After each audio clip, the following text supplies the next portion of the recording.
The Cotswolds, a perfectly formed corner of southwest England covering over 2,000 square kilometres of outstanding natural beauty and stunning scenery. We're going over the viaduct. Oh, look, how exciting. But I would say that I live here. I'm Pam Ayres and I'm a poet. And in this series, I'm going to discover just what makes this part of the country so very special. I'm on a journey to explore the Cotswolds' rich history. In Britain, these are the only hot springs. It's a rather special place. Highest little castle in the Cotswolds. All I need is a prince. Its fine heritage, and to see their great big feathered feet. I love them. That's really good. You say that to all the grannies. And its cherished traditions. This is the oldest polo club in England. Gosh. There's the Queen. Look at that. Along the way, I'll be meeting the people who just love to call this place home. You look much more sensuous eating this cake than I do. You might recognise some of them. This was the first ever farm park in the country, if not in the world. It was just so lovely to film here. It was magical. In this first part of my Cotswold adventure, I discover the secrets of the imposing Blenheim Palace. Winston Churchill was born here unexpectedly. I sniff perfumes made exclusively for the Queen. I can't go and buy a gallon. You can't buy. And meet the Rockstar who swapped sellout concerts for a Cotswold farm. I think it's the natural habitat of the rock gentleman, the farm. It's I where know what you it's where mean. we all end up.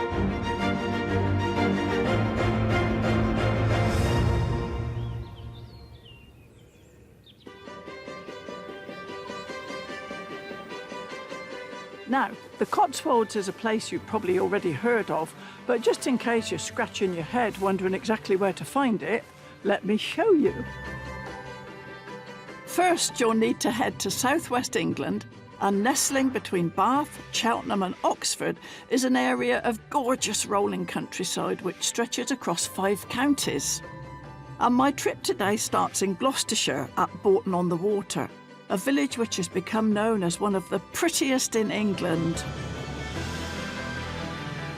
Bourton's beauty is a magnet for tourists, and they come from all over the world to admire the honey-coloured stone cottages and the pretty little river Windrush that flows right through the village. Bourton wasn't far from my home in Stamford-in-the-Vale, and I can still remember my first visit now, nearly 60 years later. My brother won £250 on the football pools, and he bought a Ford Popular. And one of the first places he brought us to when I was little was here in Bourton-on-the-Water. And there are little steps down along the banks where you can go down and get really close to the water and put your feet in if you want to. And I just loved it.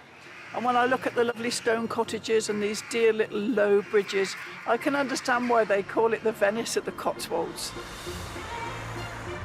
I think the only thing missing are the gondolas, but they'd probably struggle to get under the bridges.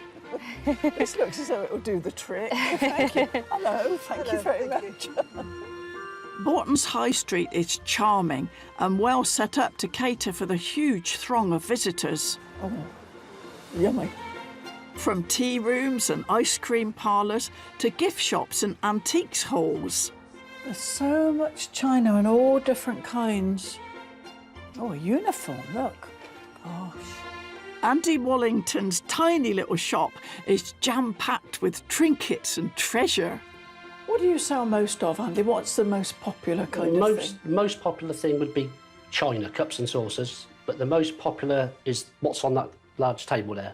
The Royal Albert Country The Royal Roses. Albert? Yeah, Country Roses. I love it.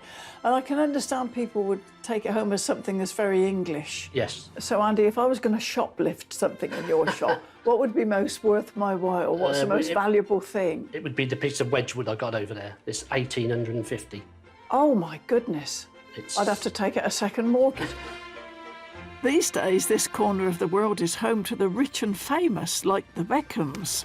And there might be some who think that Andy's prices are a real bargain.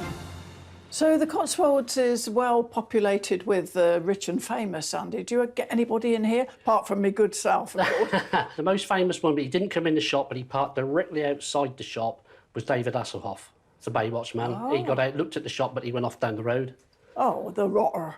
Yes. So Hollywood stars like David Hasselhoff have strolled these streets. Maybe he was looking for some sensory stimulation, in which case my next shop would have been perfect. This place may look modest, but it is home to some of the most exclusive perfumes in the world, which are tailor-made specifically for very wealthy people and sent off all around the globe. So I can't wait to get a whiff. Inside this 300-year-old Grade 2 listed building is a man who knows all about fine fragrances. Hello, John. Hi, Pam. Nice to see you. Chief Perfumer John Stephen. How did you get into it? It's quite an unusual job, isn't it, making perfume? Family business. Oh. So started by my father a long time ago. I took over in the 1970s. I've done nothing else, Pam, my Really? whole life, yes. So, You must smell nice, so then. it's too late to have a change of career. John's perfumes are sent to clients on 5 continents, as well as to the most regal of customers here in the UK. Made fragrance for the Queen. Oh, really? Duke of What does she Edinburgh. like? What does she like? Am I allowed to ask? Yes, she liked a white floral that was based on jasmine, lily and gardenia. Well, that smells nice. Yes, it was a nice fragrance, but it was exclusively for her, I'm Yes, afraid. so I can't go and buy a gallon. You can't buy. Jasmine, lily and gardenia for Her Majesty. I'm jealous. I want to know how John and his team blend these high-end scents together. Hello. Hello, everybody. Just look at these lovely bottles. With more than 8,000 ingredients to choose from, creating the perfect perfume is a complex and pricey process. John, what's the most expensive ingredient you have here? Most expensive is oud. It comes from a tree that grows in Vietnam and Cambodia. Right. It has a resin that develops in the wood after it's been affected by a fungus, and that can take up to 30 years. This is over £20,000 a kilo. The availability is very, very rare. Well, with ingredients that cost such an astronomical amount, what would be the cost of the eventual perfume and who would buy it? Well, this is exclusive fragrances for people like Sultan of Oman. So they will have fragrances that they want their own personalised packaging, Right. and these are going out at maybe £6,000 a bottle. Gosh, £6,000. That's serious money. Something tells me John might keep the oud out of my reach when it comes to creating an eau de Pam. So if I like a light floral kind of perfume that isn't going to gas people as I walk past, does that help? Does that help to give us a start? It certainly does. So you would be a floral category. If you take something like orange flower and petitgrain, which comes from the same tree, Ah, yes, that's orange It's flower. bound to harmonise because nature has done all the work for you. Can I have a sniff of what I've made so far? Yes, good Oh, it's idea. nice. So we can add to that now. So we'll need a base note and some top notes to finish it off. Gosh, it does sound like a piece of music, doesn't it? So with a few drops of ambergris and orange oil in the mix, get the Great Ayres nose over it. It's quite nice. Good. An eau de Pam Ayres. John's given me a fascinating glimpse into the world of exclusive perfume and the astounding prices that the wealthy are prepared to pay for it. We've got a little present for you because Oh, you've wrapped it up. we've made up your fragrance for you and put it in a box. So Oh, take I that one home with say. you. It looks very smart now. Thank you very much. I have to think of a name for it. I could call it something pretentious like Essence of Poetry, for instance, or I could be a bit more pedestrian and call it Pam's Pong. Yes. Yeah, it's a bit more me, I think. Goodbye, thank you.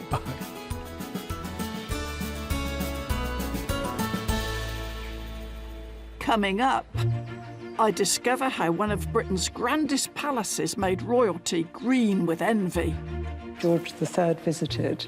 And in fact, he was so blown away by it that he's quoted as saying, "We have nothing to equal this." Oh, really? Oh, yes. He was king. And I cosy up to some of the Cotswolds' oldest residents. We have nearly 900 ancient oaks. 900? I just love them. I'd love to go and give it a cuddle, but I'd probably look very stupid.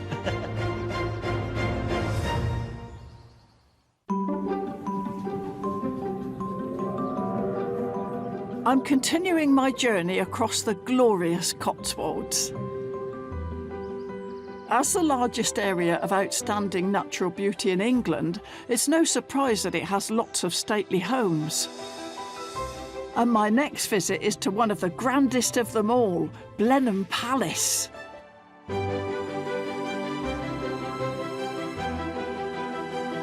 And it's pretty jaw-dropping. It was finished in 1733, and it's the only palace in the country not owned by royalty. Wow, look at this. It's absolutely extraordinary. And it's this beautiful honey-coloured stone with turrets and tassels and golden balls and such like. With around 200 rooms, the palace is the ancestral home to the Dukes of Marlborough and is now a World Heritage Site. But it's most famously associated with a person many regard as the greatest of Great Britons. This palace is the birthplace of Sir Winston Churchill, and I can't wait to go and have a gander inside. Today I'm hoping to learn more about Sir Winston's time here and about other notable figures who, like me, have ventured up to this grand entrance. Hello, Antonia. Hello. It's very nice to meet you. I'm Pam. Showing me round is Blenheim's social history researcher, Antonia Keeney. Let's go. It turns out that this palace was actually a colossal gift from the royal family to the first Duke of Marlborough, John Churchill, for his military triumphs in Europe. The Queen at the time, Queen Anne, decided that he deserved a proper reward. She decided she would give him in the region of 2,000 acres of land and the money to build a palace. He must have been one hell of a soldier. Oh, my goodness, look at this. It's magnificent. Oh, my goodness, look at the red and gold. I'm overwhelmed, Antonia. It is so rich and the colours are so opulent and the fabrics. What is the purpose of this room? Well, it's called the Red Drawing Room. We have 10 staterooms and they were used to entertain. And what kind of people would have come here? What dignitaries and important people came here to be entertained? Well, the Dukes of Marlborough were right at the top of the tree as far as, the aristocracy were concerned. And the fourth Duke, for example, was a very close friend of George III, and George III visited. And in fact, he was so blown away by it that he's quoted as saying, "We have nothing to equal this." Oh, really? Oh, yes. He was king. And he was... Oh, gosh, that must have stuck in the craw, mustn't it? So even though King George was fairly well equipped with his own palaces, he was mad with envy when he saw this one. What these walls must have witnessed, all the aristocratic pomp and ceremony, and the secrets they must have heard. One weekend in June in 1936, there were a very special group of visitors here, and amongst them was King Edward VIII and a lady called Wallis Simpson. Oh, a famous lady. A very famous lady, and her husband at the time. Oh, gosh, of course. And it was in the period leading up to the King's abdication. We have a very special visitors book, and you can see all these signatures. Oh, I say, all those signatures together. Edward and Wallis's affair was well known by them, so that must have been a bit awkward. Just months after the visit, Wallis divorced her husband, and less than 6 months later, Edward gave up the throne for her. My mother was always terribly touched by the abdication, the man who gave up all for love. But Blenheim Palace is most closely linked with one man in particular, Sir Winston Churchill. He made a rather surprising entrance here.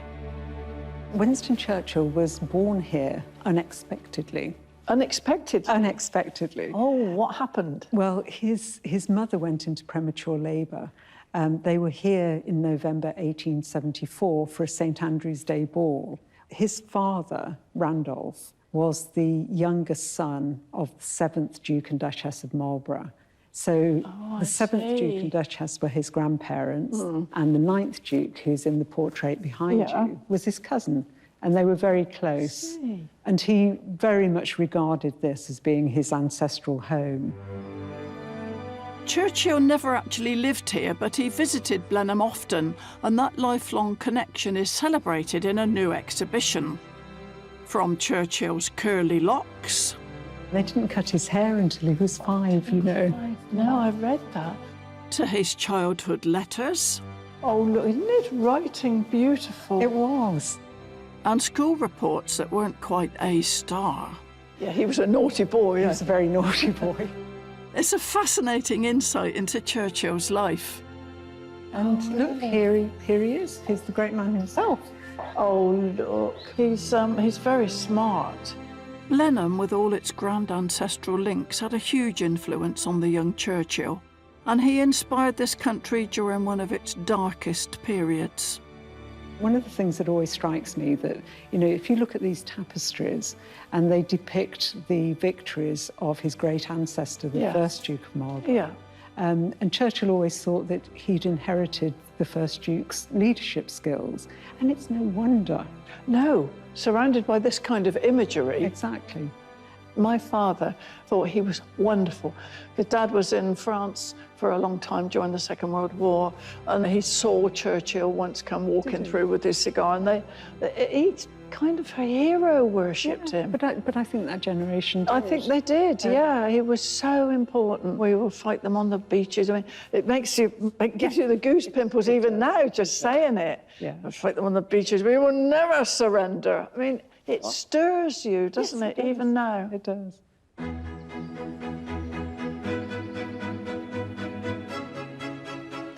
As well as the stately home with all its grandeur, the Blenheim estate covers nearly 5,000 hectares. They're paperwhite, aren't they, those narcissi, I think? I think they are. Lovely fragrance. Yeah, no, they're lovely. And one of the highlights of its grounds are its spectacular formal gardens.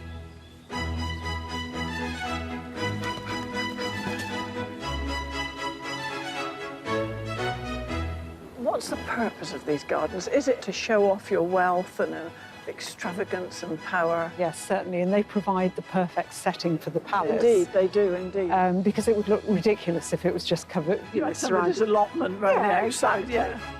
The man responsible for making Blenheim's gardens so timelessly desirable was Lancelot Capability Brown, Britain's most celebrated garden designer.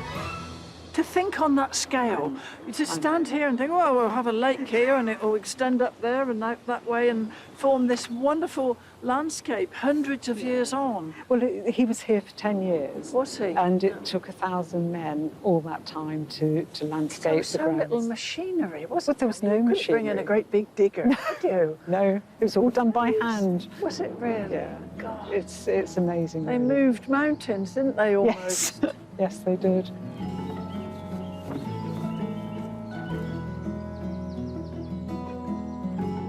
From these very formal gardens, I'm heading to another part of the estate that's full of natural beauty. A bit like me, really.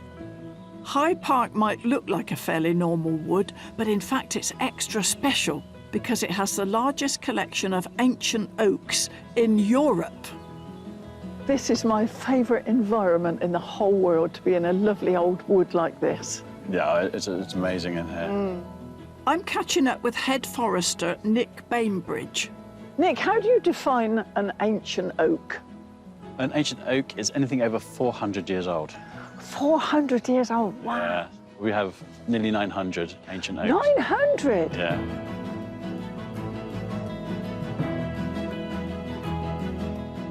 Nick's the guardian of these venerable old green giants. Each oak has its own massive ecosystem, helping hundreds of plants, insects and birds to thrive. I'm very interested in wildlife, and oak supports more wildlife than any other tree, doesn't it? That's correct. I think the oak tree is probably the most important tree in Britain, to be honest. These ancient Blenheim oaks may even have saved one species from extinction. This may look like another veteran oak, Yes. but it has something special living inside it. Tell me what it is. We have a wild colony of honeybees, and we're hoping, fingers crossed, that after DNA testing that we might be able to find that we have the original black bee. The British black bee. The British Because black most bee. of them were wiped out, weren't they, by Isle of Wight disease? That's correct. After a century of people fearing they were extinct, I really hope the black bee is back for good. How lovely that some of our own native bees might have survived. Fingers crossed. Oh, that's all I fingers. hope. Oh, let me know. When Oh, you've done will the do. DNA, you let me know, won't you? Now from Hyde Park's buzziest residents to its most sturdy, Nick's taking me to see the mightiest oak in this magical wood. Nick, I'd love to know how old this tree actually is. Is there some sophisticated scientific method of finding out how old it is? Absolutely, it's very scientific. It's called a tape measure. If you want to go and have a measure, have a go. I've got a tape measure behind here. I will. I'll see what I make of it. Come on. Oak trees spend so many years growing, so many static and so many declining. Is that so? There is a saying, yes. It's 300 years growing, 300 years living, and 300 years dying. Oh, wow. Right, Here we we're are, back at the start. It took a long time to go round. What is it? 1140. So take the metre off, 1040. And how long is it per metre? 1 metre is 100 years. So what's that then altogether? Just over 1,000 years. God, I say. Just to think that this old oak was a sapling when William the Conqueror landed. It's staggering. Everyone comes to come and see the Blenheim Palace, and that's only 300 years old. Yeah, it's nothing. No. It's nothing. It's a drop in the ocean. This is what you want. Absolutely. This is I a know. star. Wouldn't it be good if they could talk and they could tell you what they'd seen? Oh, it'd And be the great. bombs and the air raids and the Yes. kings and queens. I just love them. I'd love to go and give it a cuddle, but I'd probably look very stupid. And it probably wouldn't be very responsive. It'd probably be quite wooden, don't you think? I don't know. You might make it smile.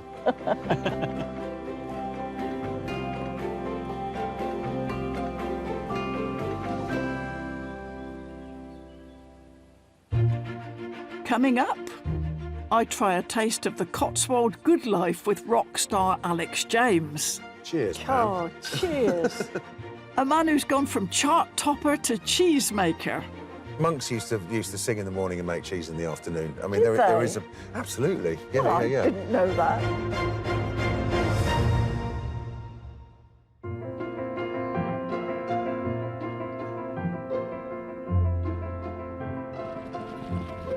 There's something magical about the Cotswolds. It's a place that if you're not born here, you're drawn here, especially if you've made a bob or two.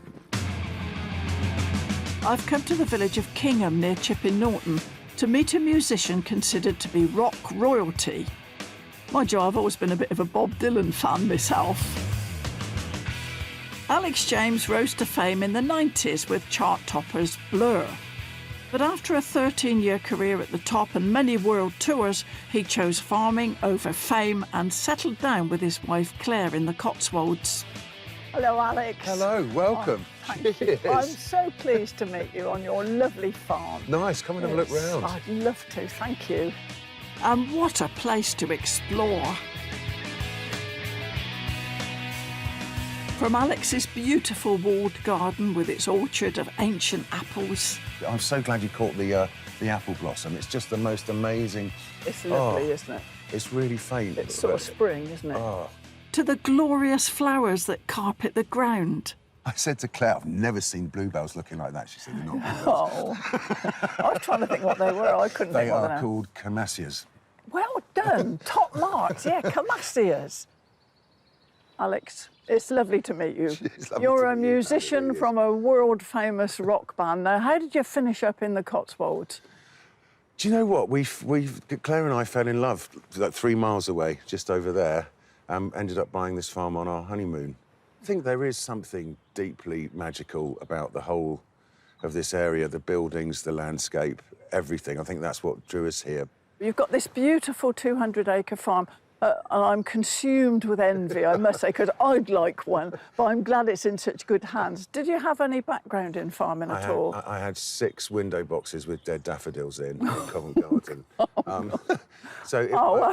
mean, I thought we were taking a kind of reckless, romantic plunge into the unknown, but it really is. I think it's the kind of the natural habitat of the rock gentleman. The farm. It's where we all end up. It's hard to think of a musician who doesn't live on a farm, actually. Maybe it's all those years living out of a suitcase, the need to kind of put down roots. But I think it was absolutely the best thing we ever did. Right, time to put on my wellies and have a good shimmy round Alex's farm. I mean, I'm very proud of my pergola. Check me out. I'm sure you are, so you should be. Crikey, this one goes on forever. You can understand, though, can't you, the appeal of this peaceful farm after years of hotels and traipsing round the world. From woodland paths that wind their way through the farm. Can you hear my gurgle? Check out my gurgle. I can just about make out a gurgle. Very pleased with that. All the water from the whole farm ends up in this stream and then it flows along here. To the lush green fields and pastures and the views across the county, it is mesmerising. I think that's the end of the Cotswolds there, vaguely about there. Alex might live full-time on the farm, but he still keeps a connection with his former life, with his annual music and food festival, which he hosts right here.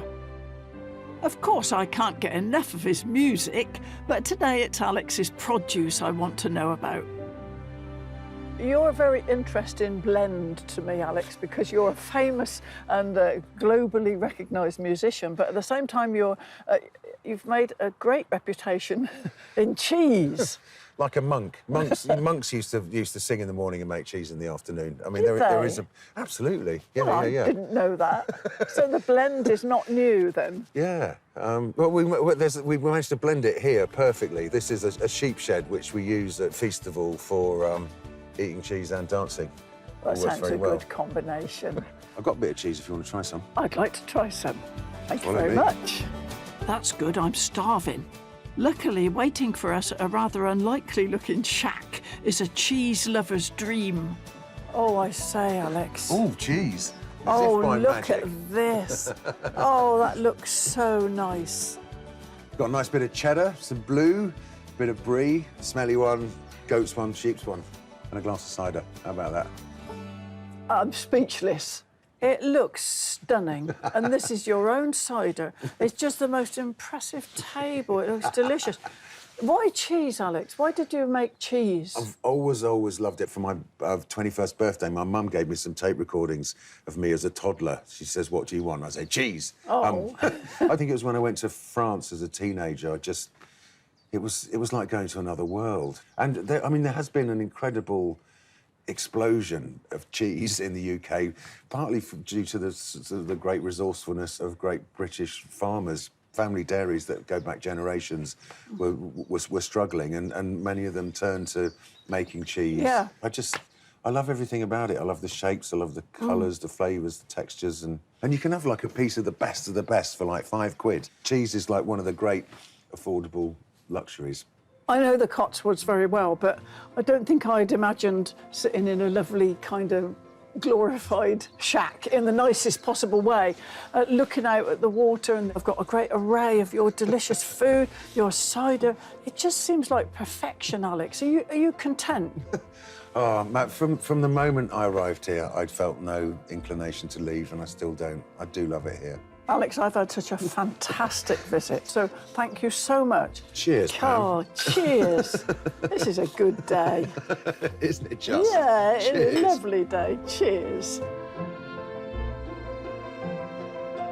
Like many others, Alex fell in love with the beauty of the Cotswolds and just never left.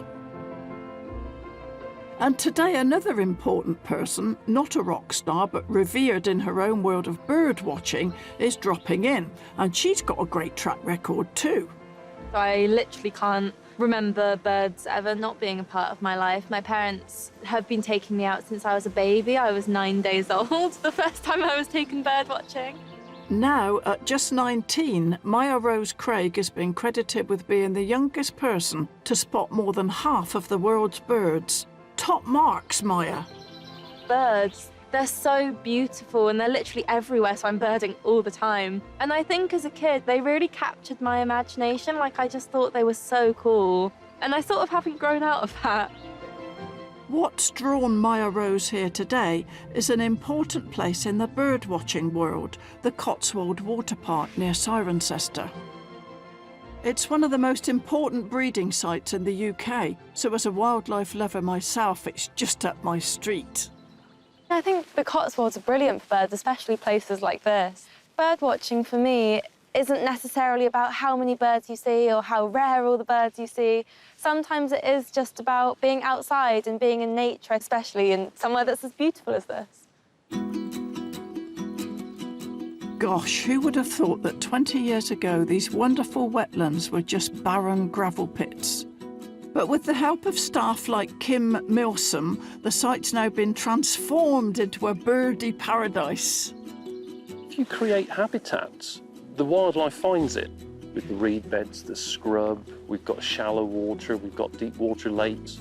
We've got a huge amount of wildlife that's moved in. And that's great news for environmentalists like Maya Rose. There's an egret flying past there. Yes, nice. There are nearly 170 lakes. I think you'd need a lot of puff to get round all those. But for bird lovers like Maya Rose, this place is heaven. There's terns breeding nearby, black-headed gulls, which are screaming over there at the moment, and all the warblers, and lots and lots of other birds. I feel like the site just sort of has everything. It's good. Yeah, it's brilliant. good. That's high praise from someone who's travelled the world campaigning for the environment and who's rubbed shoulders with icons like Sir David Attenborough. Meeting Sir David Attenborough, I think it was amazing. I think he's such an inspirational person. He's just a really nice man who really loves wildlife and really cares about the environment. We call this the reed hide. We get a lot of herons or members of the heron family that feed here. I'm sure that, like Maya Rose, Sir David would be really impressed by the wealth of wildlife thriving here. You see over there, Maya Rose, there's a great crested grebe quite close. Just shaking right itself. out in the water. But it looks like they're fishing at the moment. Yeah. Maya Rose really knows her stuff when it comes to bird spotting. And this Cotswold wildlife oasis definitely gets her seal of approval and mine. The site is amazing. There's so much wildlife and they've completely built it up and turned it into this amazing nature reserve. So yeah, I think this place is absolutely critical as well as being really beautiful.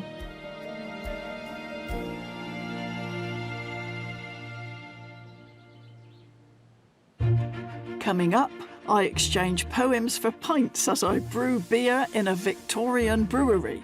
I'm not sure my scrawny arms are up to it. Oh my God. I think I'll try drinking it instead.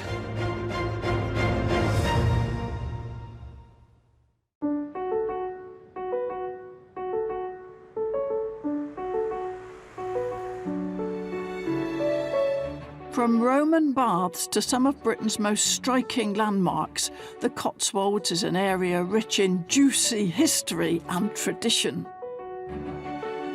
And my next destination is a place full of Victorian heritage, the village of Hook Norton. Or, as its friends like to call it, Hooky. Here you'll find exquisite stone cottages in a kind of gingerbread colour. Absolutely stunning.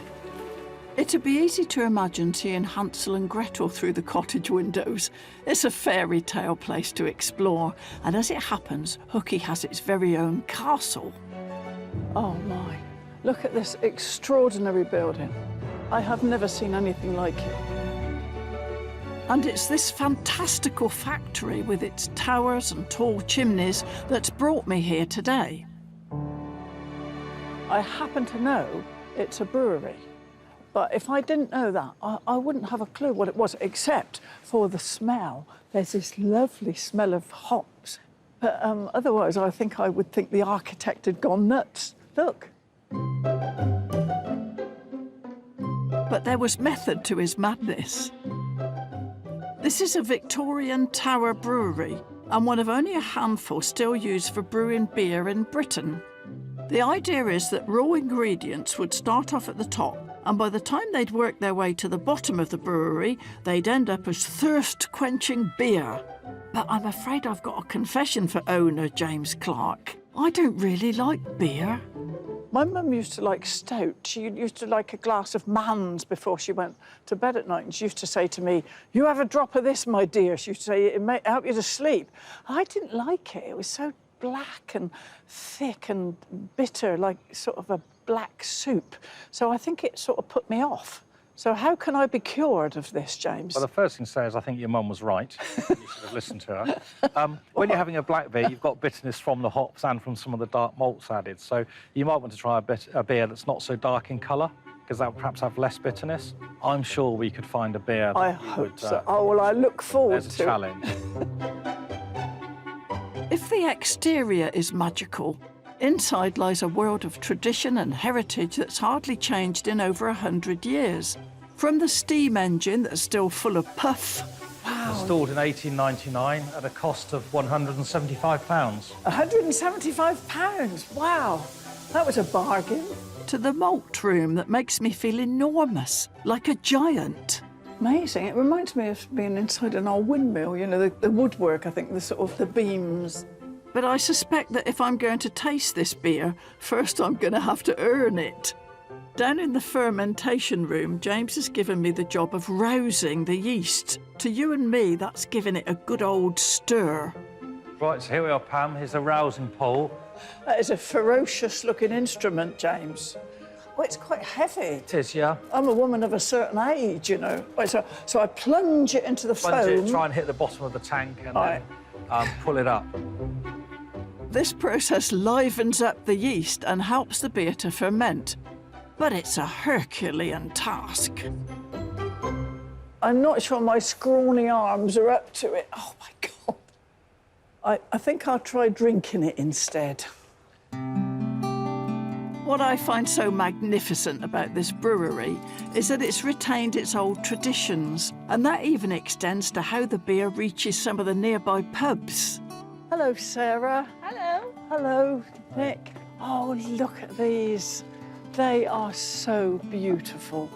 Who have we got here, Sarah? This one on my left is Commander, and he's our Clydesdale. Oh, you're beautiful. This one on my boy. right is Lucas. Lucas. Hello, Lucas. And he's one of our I love the Shires. keg on the bridle here. Hello, darling.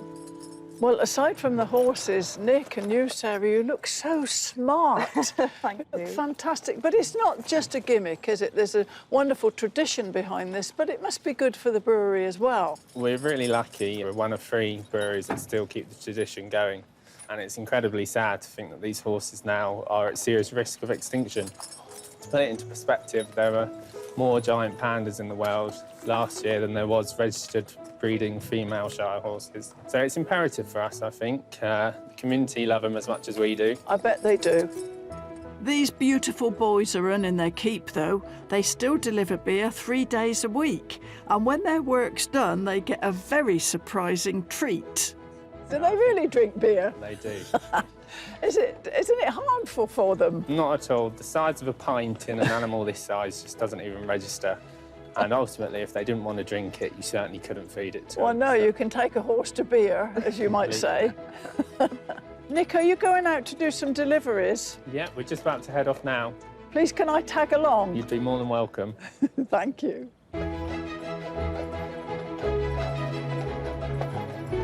Well, time for me and the boys to head out into Hookie. We've got lots of thirsty customers waiting. I can't tell you how lovely this is, just to hear the hooves. It's something you very seldom hear now. And to see their great big feathered feet, all white and posh, you know, after lots of grooming. It's just magical, and I can't bear to think that these Shire horses will ever disappear.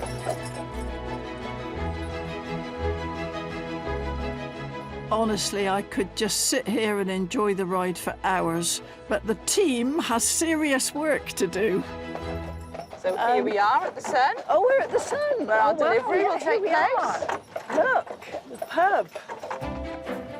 As Nick unloads the vital cargo from the back, Hello, my lovely boys. Here we are. landlady Becky offers the boys some liquid refreshment at the front. Oh, my goodness me. Well done. Nick was right. These lovely fellas do like their beer. Little treat for you. But I think we all agree they've earned it. And I'm going to join them. For investigative purposes only, you understand. This is interesting because I didn't think I liked beer, but actually I like this. It's very nice. But we've got to crack on now, so I'll just finish this and then I'll be right with you. Delicious. Well, today's meander around the beautiful Cotswolds has been an absolute treat. I've relaxed with rock stars, sniffed extravagant perfumes, visited vast palaces where prime ministers were born rather suddenly, and hugged a 1,000-year-old oak tree. But one special visit does stand out, and here are a few verses to tell you which one it was. If you're feeling flat and low, then to Hooky you must go. It's a Cotswold village, picturesque and dear. For there on certain days you may see a brewer's dray. It's a spectacle to fill the heart with cheer. Whether intimate or roomy, our pubs are never gloomy, they are famous for their cosy atmosphere. And a Clydesdale and a Shire, who have hooves instead of tyres, are furnishing the needy with the beer. It would be a sorry man who exchanged us for a van or a juggernaut that doesn't have a soul.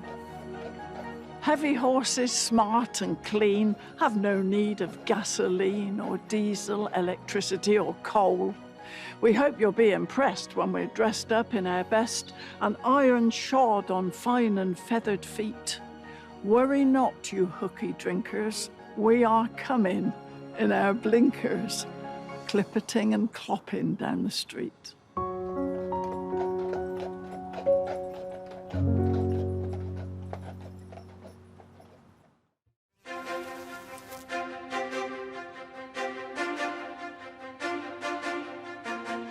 The Cotswolds is an area of outstanding natural beauty that's sandwiched between Bath, Cheltenham and Oxford in the southwest of England. To begin my journey this time, I'm heading to Wiltshire and the super historic town of Bradford-on-Avon. This picturesque spot has the richest history, from the original arched bridge built by the Normans to dear little narrow streets like the Shambles. Everywhere you look, there's something delightful to see. But what makes this place even more magical lies down here at the water's edge. This is the real reason I'm back in Bradford-on-Avon, to be back in one of my favourite environments in the whole world, to be back along the Kennet and Avon Canal.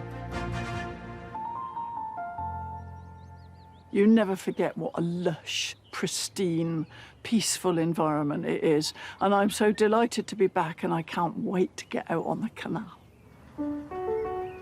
This 92-kilometre stretch of canal does exactly what its name suggests, joining the River Kennet near Newbury to the River Avon, close to where my day trip begins.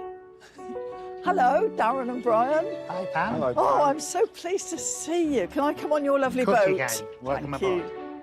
My vessel for the day is the Iron Maiden. Thankfully, the crew don't look as if they're going to play me any heavy metal. So come on, let's get cracking. Let's get cracking, on then. At the tiller is Darren, while my guide is Boatmaster Brian, one of the volunteers who helps maintain and restore this wonderful waterway. Brian, I am so happy to be back here on the canal. I was brought up alongside the old Wilts and Berks Canal, and I remember my dad telling me all about it. What about you? How did you get interested? En route to my workplace every day, I used to drive over the canal at Bradford, and I would often look down and see people on holiday just chuntering away, drinking wine. And I thought, I could use that. You know? Yeah. Puttering along on a sunny day, why wouldn't you? Today it's a haven for holidaymakers and day trippers, but back in the 1800s it was the super highway of its day, ferrying goods and people between Bristol and London. But it was all a bit slow, and a new, flashier form of transport was steaming over the horizon. About 1840, the Great Western Railway decided to build a line from London to Bristol. Everything crossed over to the railways. A century of slow decline followed, and by the 1960s, parts of the canal closed to boats. Thankfully, a band of determined volunteers came to its rescue to restore it to its former glory, with Her Majesty reopening it in 1990. The canal has gone from being derelict to one of the major tourist attractions in the country now. It's a story with a happy ending. Absolutely, isn't it, Brian? yeah. Definitely is, yeah. OK, back to business. Our journey along the Kennet and Avon is about to reach a significant stage. Big black lock gates up ahead that are going to sweep us on Bradford-on-Avon journey. Yeah. The only lock between here and Bath. Lock 14 is one of the canal's most impressive, and luckily I won't need to shift its giant gates. Volunteers Ian and Barbara will, so I can be a lady of leisure. It's the second deepest lock on the Kennet and Avon Canal, so it's 10'6" deep, and it holds 70,000 gallons of water. Gosh! So that's roughly equivalent to 150,000 bathtubs. Crikey, a substantial bath. It's not one I'd want to have a soak in. With the gates behind us closed, Ian and Barbara can start to release water at the front. We're going down, Brian. We are. We are definitely descending. This is the bit that I always find a bit spooky because you go down and down and down, and then these black, shaggy walls appear with black weed, and it always reminds me of going down into a dank dungeon. With 150,000 bathtubs worth of H2O having escaped. Oh, look, it's creaking, Brian. Yeah. It's making sinister creaking noises. I always imagine there's a great bank of water there, but there isn't, is there? Well, I hope not. No. Thankfully, there isn't a tidal wave waiting to swamp us. As if by magic, and the laws of physics, the gates will open in front of us. So I say. And we're released. We're free. And there we have. Off we go. Off we go on our Avon journey. Canal. Barbara, thank you very much. Thank you for setting us free. Have a good trip. We will, thank you. And this is why I just love the canals. They're such a friendly place. Hello, hello everybody. Everybody's always said all my life, I always talk like you. Oh, sorry about that. Bye-bye. For me, this is a chance to enjoy the waterway for a day. I can't think of a more perfect place to be than sitting up the front of this lovely boat. For others, it's a place to call home. Coming up, I meet a woman who swapped glamorous Paris for the Cotswolds with her own bakery on a boat. You look much more sensuous eating this cake than I do. And I visit the only rococo garden in Britain. It's unique and beautiful, and dare I say it, it has elements of erotic intrigue.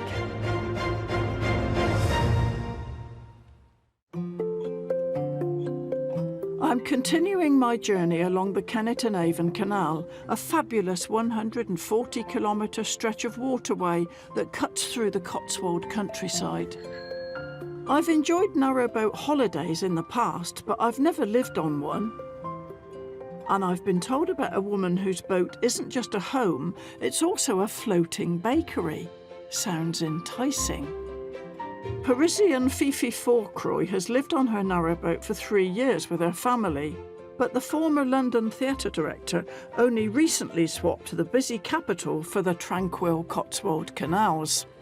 Hello. Hello, Fifi. I'm so pleased to meet you. You do seem a most extraordinary blend, if I may say so, that you're a French lady living in a narrowboat with your daughter and your husband, and you're cooking and making these sumptuous cakes for sale. Yes, I think it just kind of happened. I started sending cakes through the post for my friends' birthdays, and I started having more orders, and I thought maybe I could sell them out the hatch. But I was worried because we move every 2 weeks. And how do people find you? Do they follow the fragrance of the baking? Yes, that's pretty much how it works. I bet it does. I bet this lovely fragrance of cakes drifts along the canal. It was just people coming back and telling me they loved the cakes and they wanted to have a chat, and I started meeting the community, and it was really beautiful. Fifi bakes all her cakes from just one oven within the narrow galley kitchen. And that's not the only snag of baking on a boat.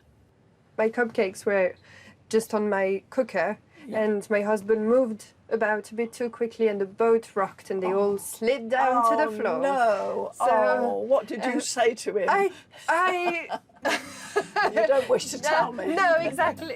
I did have a little cry, though. Yes, clumsy husbands, that sounds familiar. Despite the serious restrictions, her creations look out of this world. This one is almond and berry mess. This one is a lemon and strawberry cake. This one is Well, they all look so yummy. Which one do you choose? This one is white. I hadn't better ask for them all. You give me that plate. Thank you very much. Here you go. You'll never see this again. They say you can't have your cake and eat it, but I like a challenge. It seems a terrible thing to cut into it and ruin it, so sometimes you just have to harden your heart. So here goes.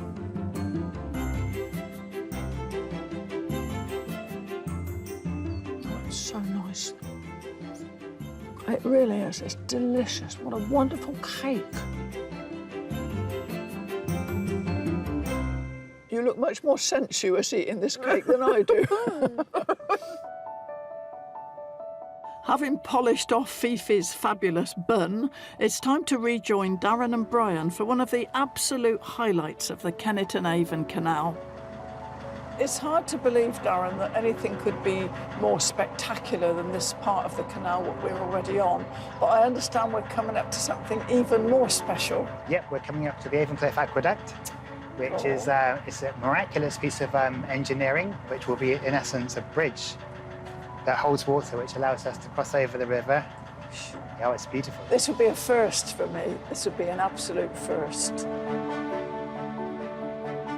Completed in 1801, the 100-metre-long aqueduct was designed and built by engineer John Rennie, most famous for creating London's Waterloo Bridge. I feel quite excited. This is a 90-degree turn onto the aqueduct.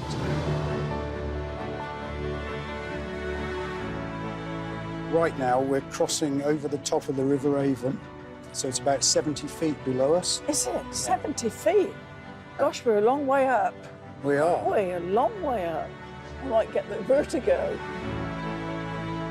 Imagine that, floating 20 metres above a river. But what a fantastic way to end my cruise on the Kennet and Avon. Not the fastest way to travel, but I think by far the most relaxing and beautiful. If you're feeling wound up and stressed and tired and in need of a little tranquility of the soul, you cannot do better than a narrowboat trip along the canal.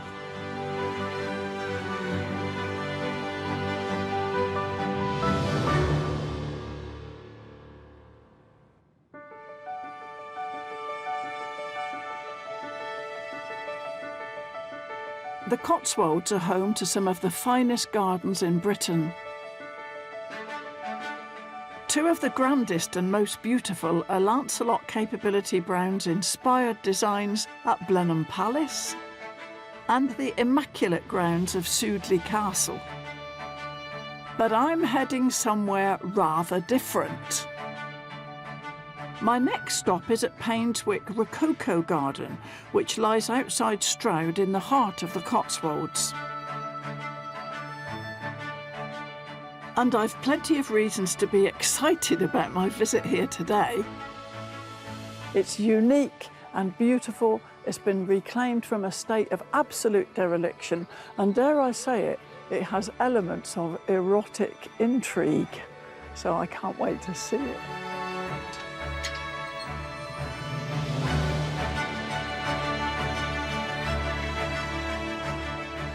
The gardens form part of nearby Painswick House and were created in 1740 to celebrate fun, frivolity and even a little titillation. You must be Dominic.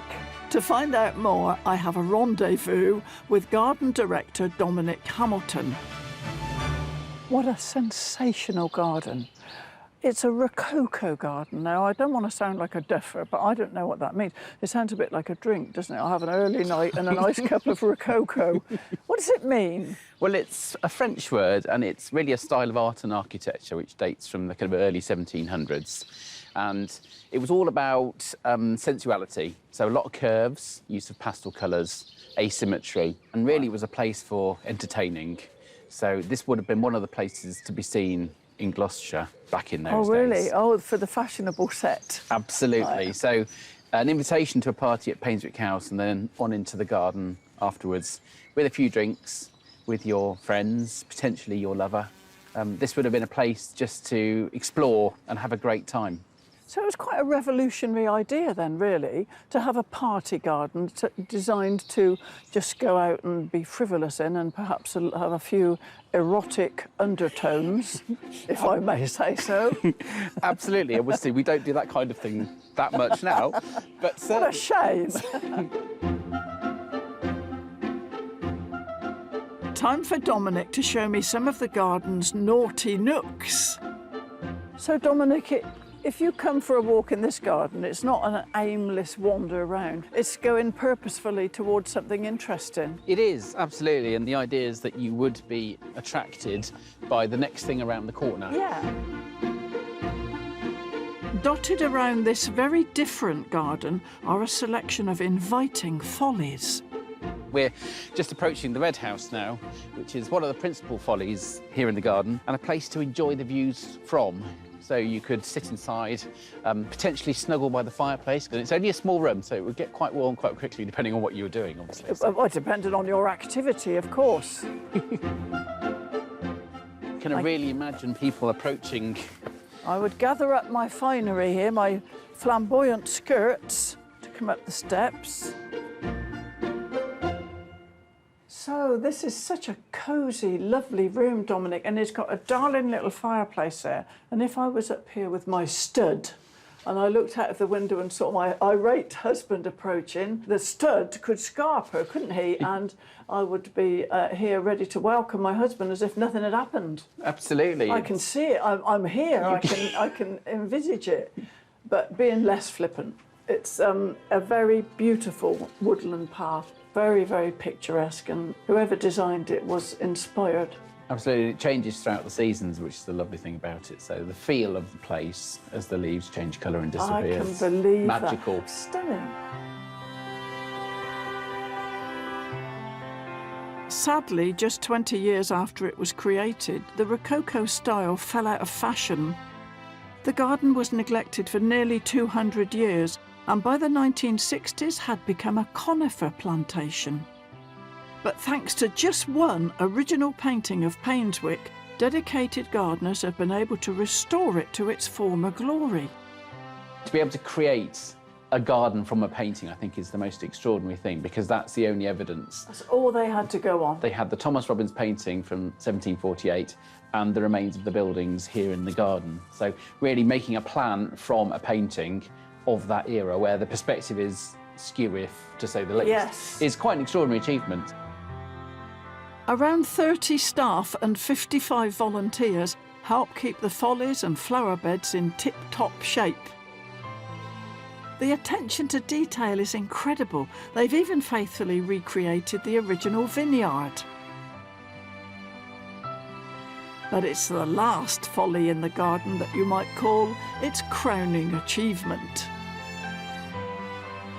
Oh, look at this lovely pond, Dominic. Isn't it lovely? Oh, it's beautiful. A lovely circular, formal, cool pool. So inviting, isn't it? Yeah, it's beautiful. Now, this is a really interesting area and an interesting structure. Now, what would have happened here? What's this area for? Well, this is the exedra, which is a Greek Exedra. word. Now, I never heard that word before. Meaning meeting place. So we think this is where the gents would have come for a glass of wine or two.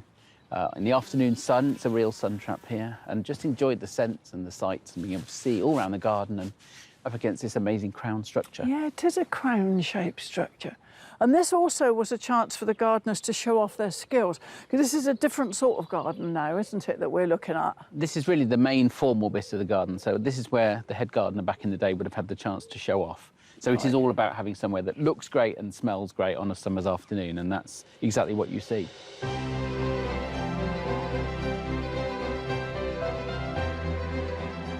I've so enjoyed coming here today, Dominic. The Cotswolds are famous for their gardens. There are so many different types of garden, but this is an exceptional one, isn't it? That it's built for pleasure and for strolling and for a bit of flirtation, and also the fact it's been rescued from oblivion, from being a conifer forest and brambles. It's just a lovely story, and I've so enjoyed learning about it. It's been an absolute pleasure, thank you.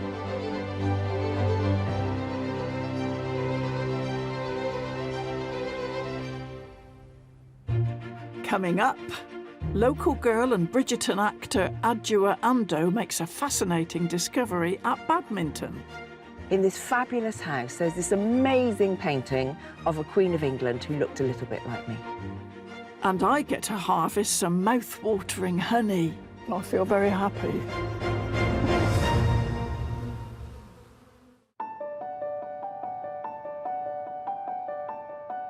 So far, I've enjoyed the tranquil beauty of a Cotswold canal and explored a rescued 18th century garden on my latest trip across this gorgeous region.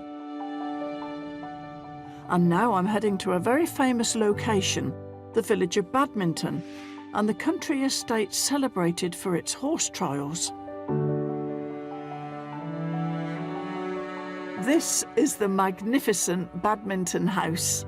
Its grounds stretch over hundreds of hectares and its history dates back to the 1600s. I'm actually here in this stunning part of the Cotswolds to meet an actress who grew up just a little way from the Badminton estate. And more recently, she's been celebrated for her role in the massively successful TV drama Bridgerton. Your Grace. Welcome to my den of iniquity. Adjua Ando has received rave reviews in her role as the outlandish Lady Danbury in the global hit series. Now, ladies, place your bets. And this lavish scene was actually filmed inside Badminton House. All it takes is a little practice and perseverance. I don't think I'd challenge her to a game of cards. Outside in the sweeping grounds of this country estate, I'm meeting up with Adjua. Hello, Adjua. Hello, Pam. I'm so pleased to meet you. I'm so pleased to meet you too. Yeah, especially in this spectacular environment. Look at it. I know, it's gorgeous, isn't it? Adjua came to the Cotswolds in the 60s with her family and was brought up in the village of Wickwar, just up the road from the Badminton estate. When we arrived in the village, as you can imagine, because if you came from 3 miles away, it was like, oh yeah, you know, she's come down from Inglestone Common, has she? Yeah, right. No better than she ought to be. It was that sort of thing. Yeah. And then we arrived, we'd come down from Leeds. I was 4. There was me, my dad, my younger brother and my mum. My mum's from Liverpool, my dad's from Ghana.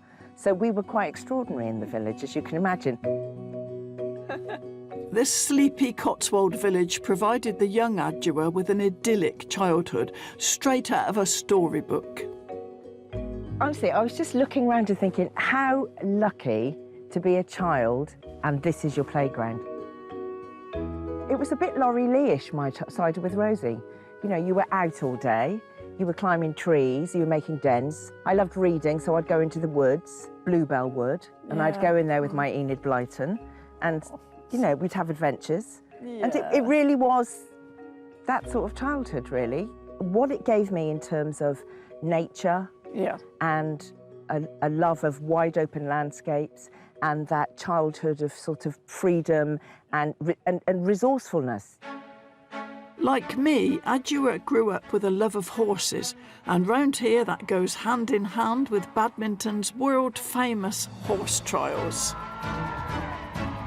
This water jump is the one that I watch with bated breath when the horses come around, because it always seems so difficult to me. Know. You'd wait and you'd watch them emerge. I remember just waiting to see who's coming through, where's Princess Anne? And for Adua, even today, the event triggers some of her fondest childhood memories. I was obsessed with it. Every year, we would watch it.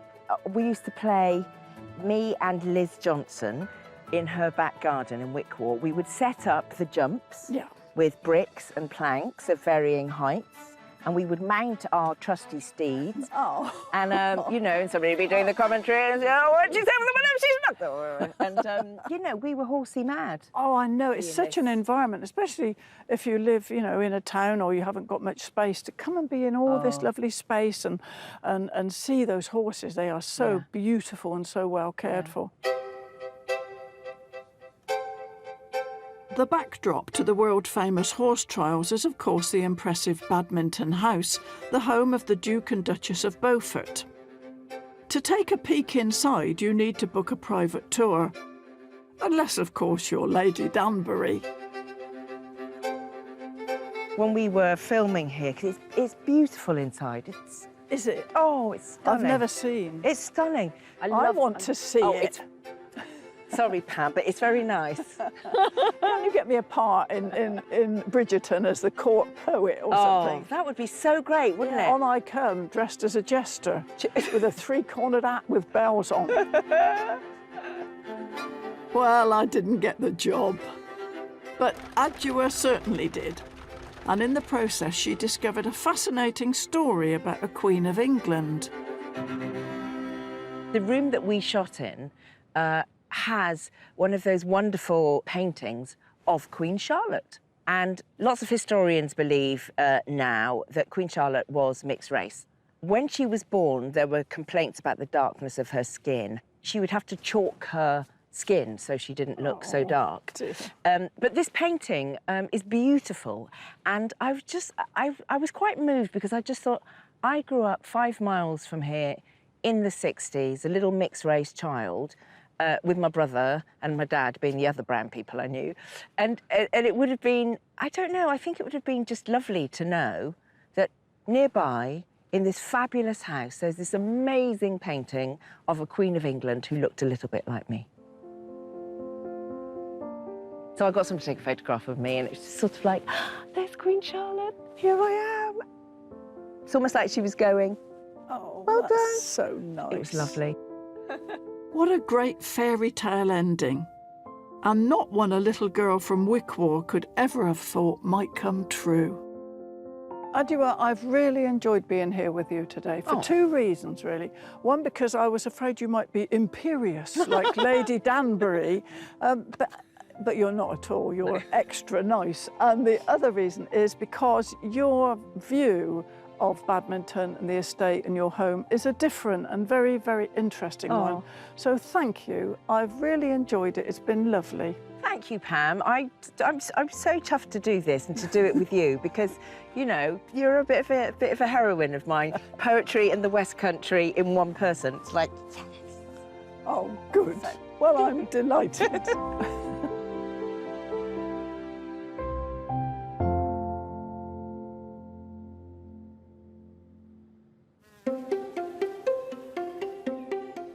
Well, the huge Badminton estate was an easy enough location to find, but my next stop is likely to prove trickier. I'm heading to the tiny village of Mickleton in North Gloucestershire to seek out a man whose whole life is dedicated to helping a particular Cotswold creature to thrive. Aha! This could be a clue.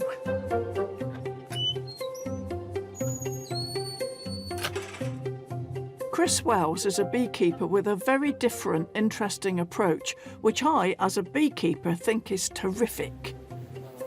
Chris, how did you get into beekeeping?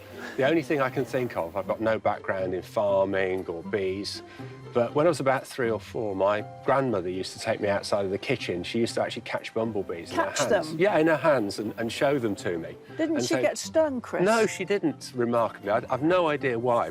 And that's my only connection with bees, so I don't know. Other than that, it's just one of those things I wanted to do. From a single bumblebee, Chris now has 120 hives which are located on farms in the North Cotswolds. How many bees do you look after, would you say, Chris? Somewhere between 6 and 8 million. Gosh. So Have they all got names? Yes, every single one of them is called Beatrice. Beatrice? Yes, it's an old beekeeping joke, but one has to do it. Remarkably, Chris has turned a passion into a prosperous business and one that benefits everyone involved. He and the farmers cooperate to grow nectar-rich crops, so the bees flourish and everyone shares in the profits from the sales of what is seriously special honey. We concentrate on comb honey. Is this where people eat the comb as well? Exactly, I yes. love that. Our honeys are never totally clear. We don't put them through a fine filter. If you do, you're taking all the goodness out. Eating honey direct from the comb, direct from the hive, is really, I think, the very best way of eating honey. I can't wait to try some of this beautiful, decadent comb honey. But I don't want to get stung, so it's time to climb into the right gear. I think I'm in safe hands, though. Chris has a special device to keep the bees calm. So when we're thinking about opening a hive up, we're using tiny, tiny amounts of smoke. So literally, I'm going to put like that much smoke in the front. OK. That's all we need. That's a nice, kind approach. Yeah, we want to be kind to our bees. That's the really important thing. My family were beekeepers. I love Chris's quiet, kind manner. The bees don't mind him at all because they know he's a friend. They've already started on this one, and what you can see here is... look. You can actually see honey. some nectar. Yeah. So this is nectar before they convert it into honey. They are amazing little creatures, aren't they? I love them. I are love them. They're so industrious, aren't they? Look, they've all got their heads in saying, we can't look at you, we've got lots to do here. I'm looking forward to seeing one very special bee. But she's going to take some finding. There's the queen. Oh, there she is. Look at that. She's a different shape, isn't she? She's very much a different shape. She's just trying to get out the light at the moment. Chris, how many eggs does the queen lay at the height of the season? She'll be laying between 1,500 and 2,000 eggs a day. That is staggering, isn't it? She is an egg-laying machine and she's the mother of all the bees. We don't want to alarm the queen or any of the bees, so we're ready to quietly take the honeycomb and make our escape. Yep, I'll pull this one out. I've got to get the bees off, Yep. give it a good shake, and most of them will come off. And you'll notice they've settled down really quickly. Yes, yeah, they have. I've not upset them too much. I'll just very, very quickly take that away. Yeah. And then what we can do is we can put a blank piece back in there. Yeah. Is that going in the to middle? refill. Yeah. Nice and gently. Nobody's any the wiser. No. Hopefully they haven't noticed. No, hopefully they haven't noticed that we've filched some. Pop the roof on. And Pam, time for tea. Well, that sounds very, very enticing. With Chris's wonderfully gentle approach, we haven't been stung at all. So now it's time for the best bit, the taste test. Oh, it's like the most luxurious sort of chewing gum, isn't it? Because you can chew it for a long time. Mind you, I don't know about my fillings. I don't know if my fillings... No, it's not like toffee. It's nothing like that. Your fillings will be absolutely fine. Oh, it is all warm. It is just gorgeous stuff. Good. I'm so glad you're enjoying it. And if you don't mind me saying so, I think it's been produced in the most lovely way with kindness and thoughtfulness for the bees. Well, be nice to your bees. They'll be nice to you. That's the thing. And that's what we get. One of nature's most fabulous products. Thank you. Thank you.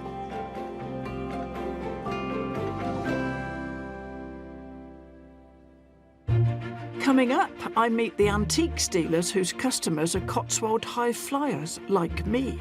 One famous actress, Liz Hurley, I wouldn't want to say I furnished a whole house, but certainly some of it. You embellished it. Hopefully.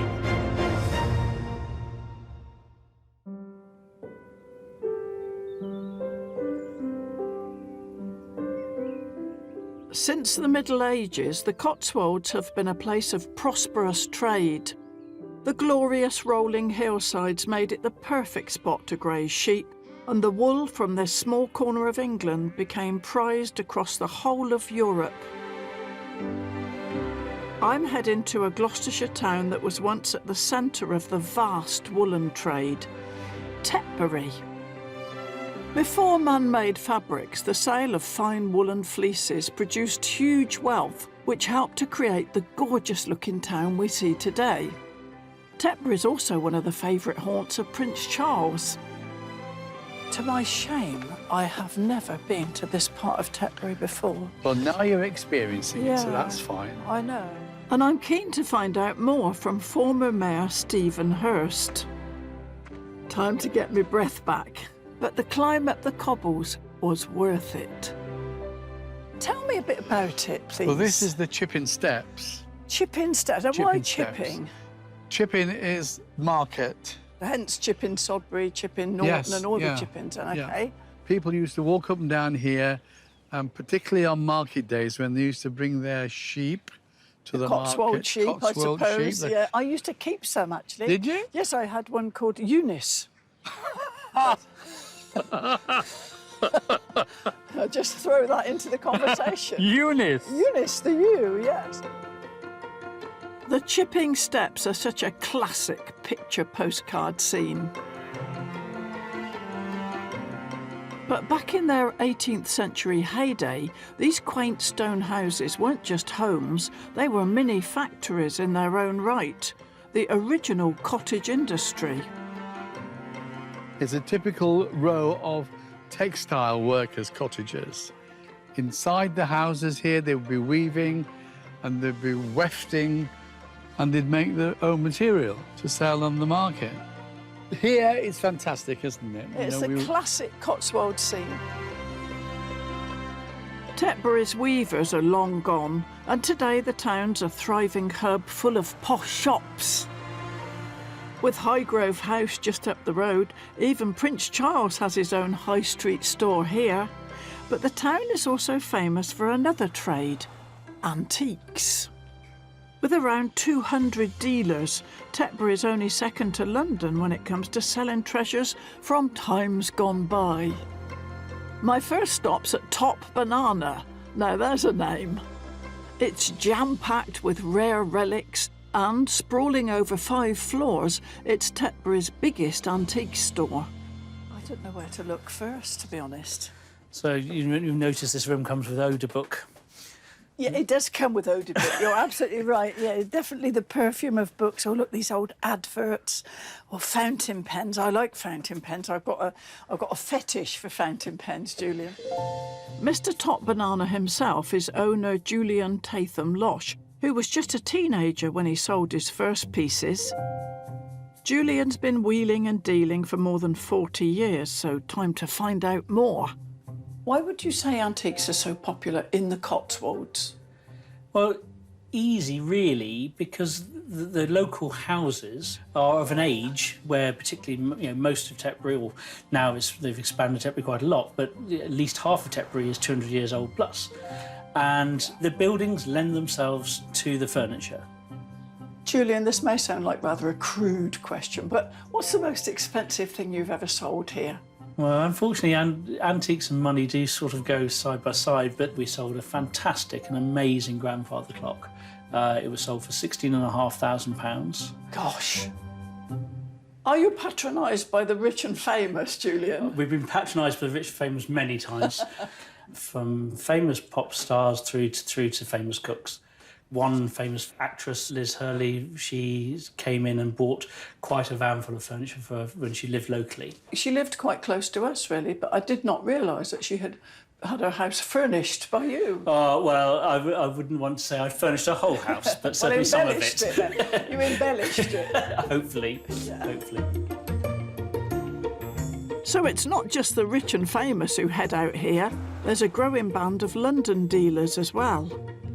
Oh, gosh. Yeah, this is my favourite room, actually. Oh, look, this is a fairly formidable figure here, Josephine. Josephine Ryan swapped the capital for the Cotswolds 3 years ago, having been seduced by another rare relic, this stunning 280-year-old building. This was a doctor's surgery for many years, and lots of locals remember it as such. Oh, really? Yeah. That's interesting, because very my interesting. house, where I live now, was a doctor's house, and people say really? to me, I remember coming round here when my wife was in labour and such like. So it's quite nice, actually. Yeah. What Josephine loves most about the Cotswolds is that there are plenty of places where she can sniff out the next prize piece.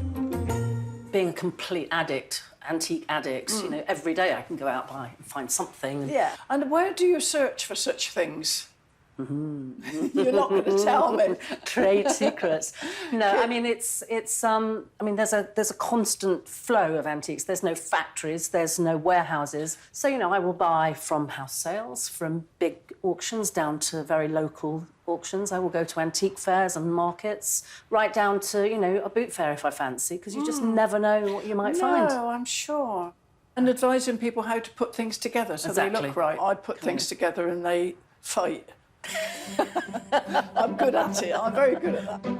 Well, if I need help on my home interiors, I know where to come. And that's not the only thing I've learned on my latest exploration of my much-loved Cotswolds. From the beauty and intrigue of the restored rococo garden, to the sweetness of harvesting honey, and meeting wonderful actors at famous country estates. Oh, I've loved travelling around this most special part of England. But there is one moment that stood out most of all. I love a little narrowboat. I love the old canal. Imagining the tales these ancient waterways could tell. I love to work the locks, those oaken gates so firm and strong, with no oars up above to tell you what you're doing wrong. I love to moor along the bank and hear the gentle rain, to cook a meal and watch the world beyond the window pane. Little bobbing moor end chicks, the mallard and the coot, exhausted lovers hoping that their efforts bear in fruit. I love to meet the other folk who use the waterways, the walkers and the fishermen on sunny, languid days, to feed the lonely swan, so perfect white as alabaster, who raised her wings and hissed, and so we sailed a little faster. I love the inland waterways, and if it's in my power, I'll just go on a sailing at about 3 miles an hour. And when I see that final tunnel into it, I'll glide. I'll raise my yachting cap and see you on the other side.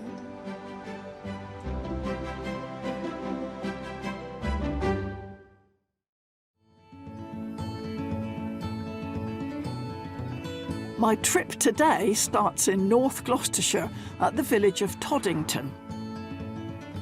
Like many a Cotswolds village, this parish is surrounded by a spectacular backdrop.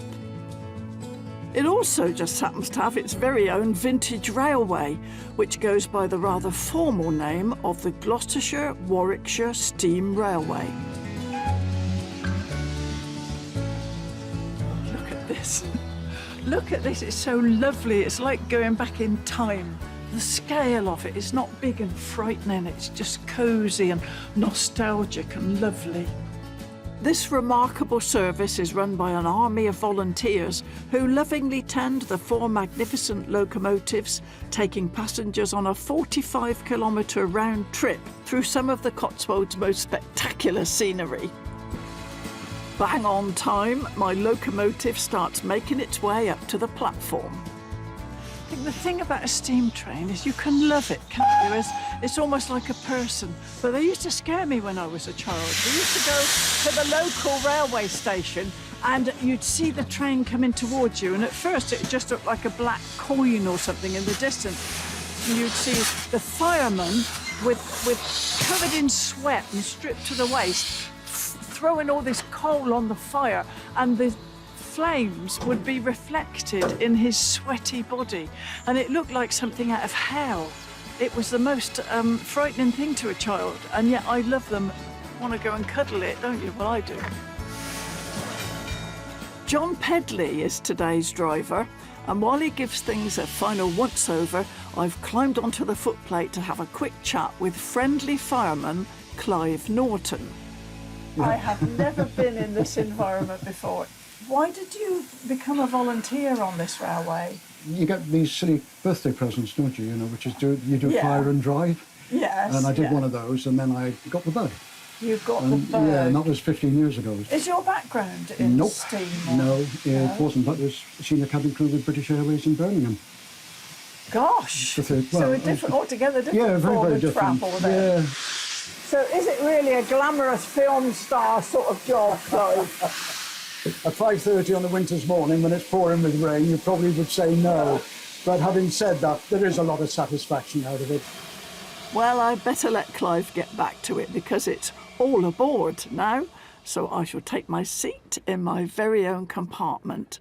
And it's so cosy.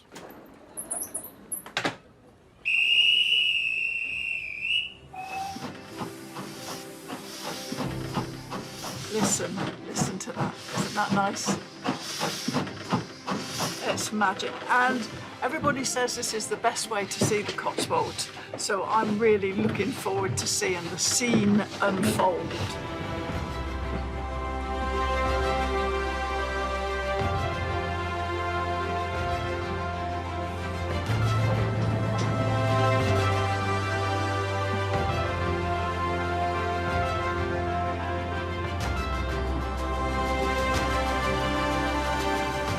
We're coming up to a tunnel in a minute. It's all going to go dark.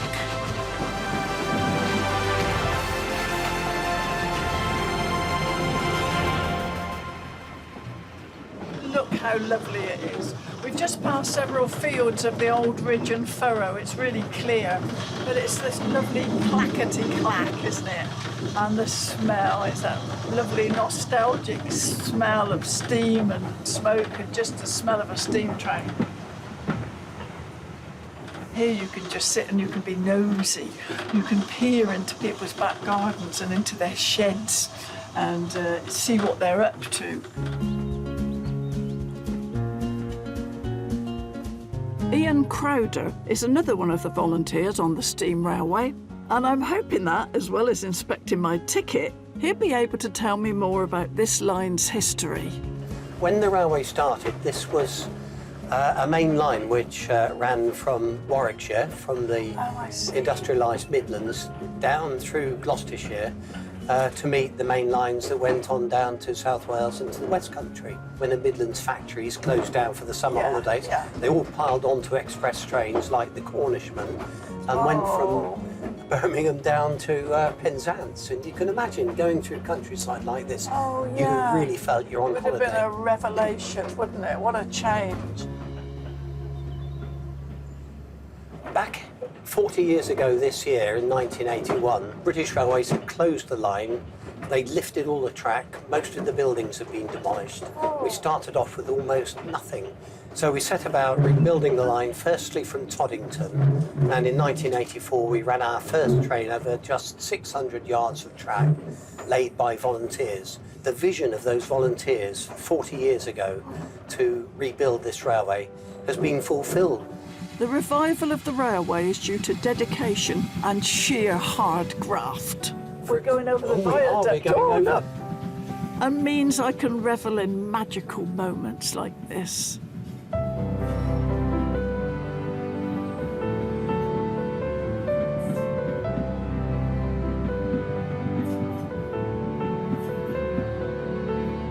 What I love about this railway too, you've got all the excitement of a long tunnel, a long dark tunnel, and a spectacular viaduct. It's breathtakingly beautiful. As we steam our way back into Toddington, I find I feel so protective of this railway. I've had a lovely time here today. It's been so special to me, but the thing that's really come over to me today is how much people love it. This is a traditional piece of British heritage, and I, for one, hope that this lovely railway is here for a very, very long time.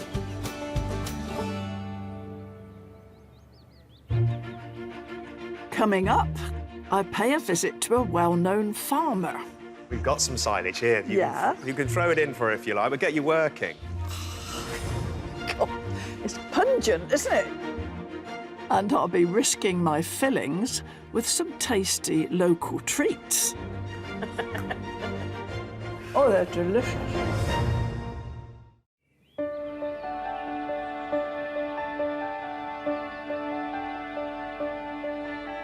Welcome back to my idyllic journey through the Cotswolds. How could you not be thrilled by the sights and sounds of this lush scenery?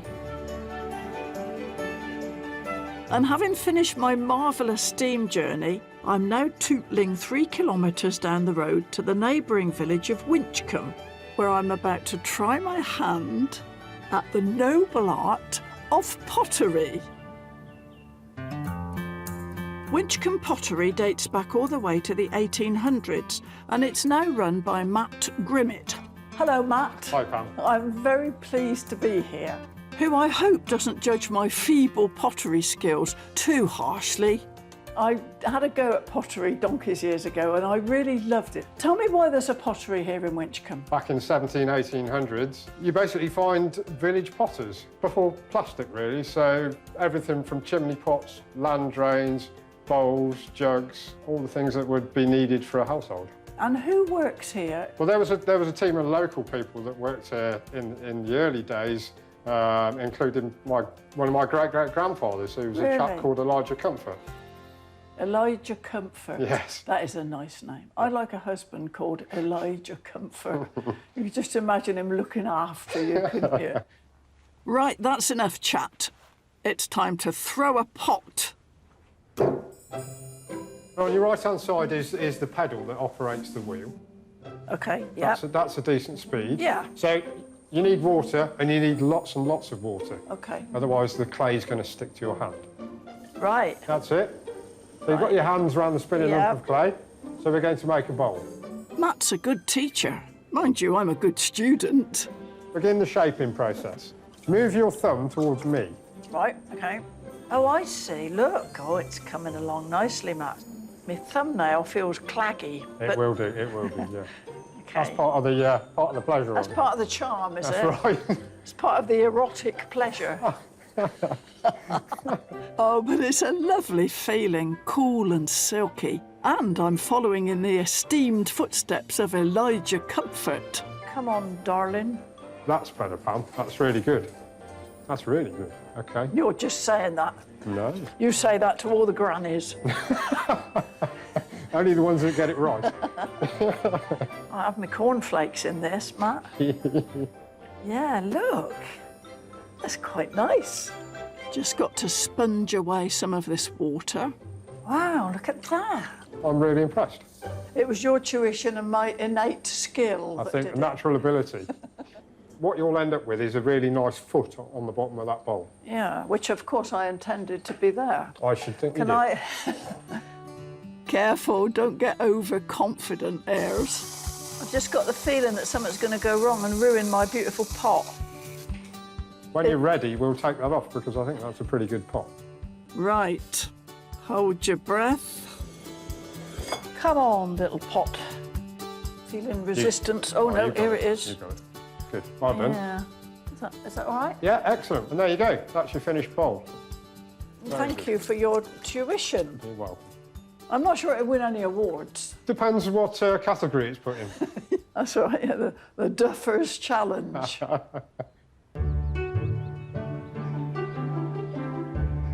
So, having cracked the art of pottery, well, sort of, my next stop is another place where tradition is still very much alive.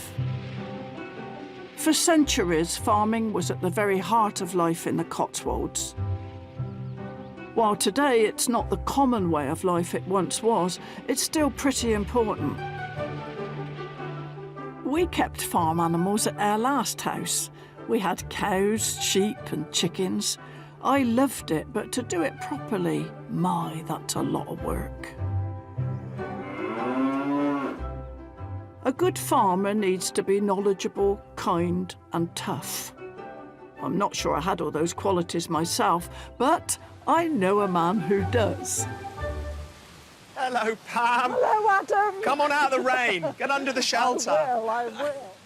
Adam Henson is probably one of Britain's best-known farmers, and he happens to be a special friend of mine. It's so nice to see you. So sorry about the Cotswold rain, but... Well, it's a lovely day for it. Farming over 1,600 hectares of land, he also runs the very special Cotswold Farm Park, located in the wonderfully named Guyting Power. Adam's father, Joe Henson, founded the farm park in 1971 to help safeguard the future of rare farm animals, and this year it's celebrating its 50th birthday. Their families go back a long, long way. Just remind me of the lovely history of the farm park. So Dad had a passion for conserving and preserving rare farm animals for a number of reasons, partly because they're antiques on four legs. They're part of our living heritage, and we couldn't lose that. But most of all, that they were a genetic resource for the future. So as farming changes its fashions and tastes and farming systems, we could call upon the genetics that those animals hold. And if they're lost forever. So your father saw this, and what did he do? So he started collecting them and had quite a big hobby. And the reason they were rare is they weren't commercially viable. They didn't suit modern-day farming. No. And so he needed some way to pay for his expensive hobby. So he spoke to the landlord here at the farm and said, I'd like to open to the public and have a farm park and get people to come and look at all the rare breeds and learn about them and help promote rare breeds conservation. And back then, tourism and diversification in farming wasn't thought of, really.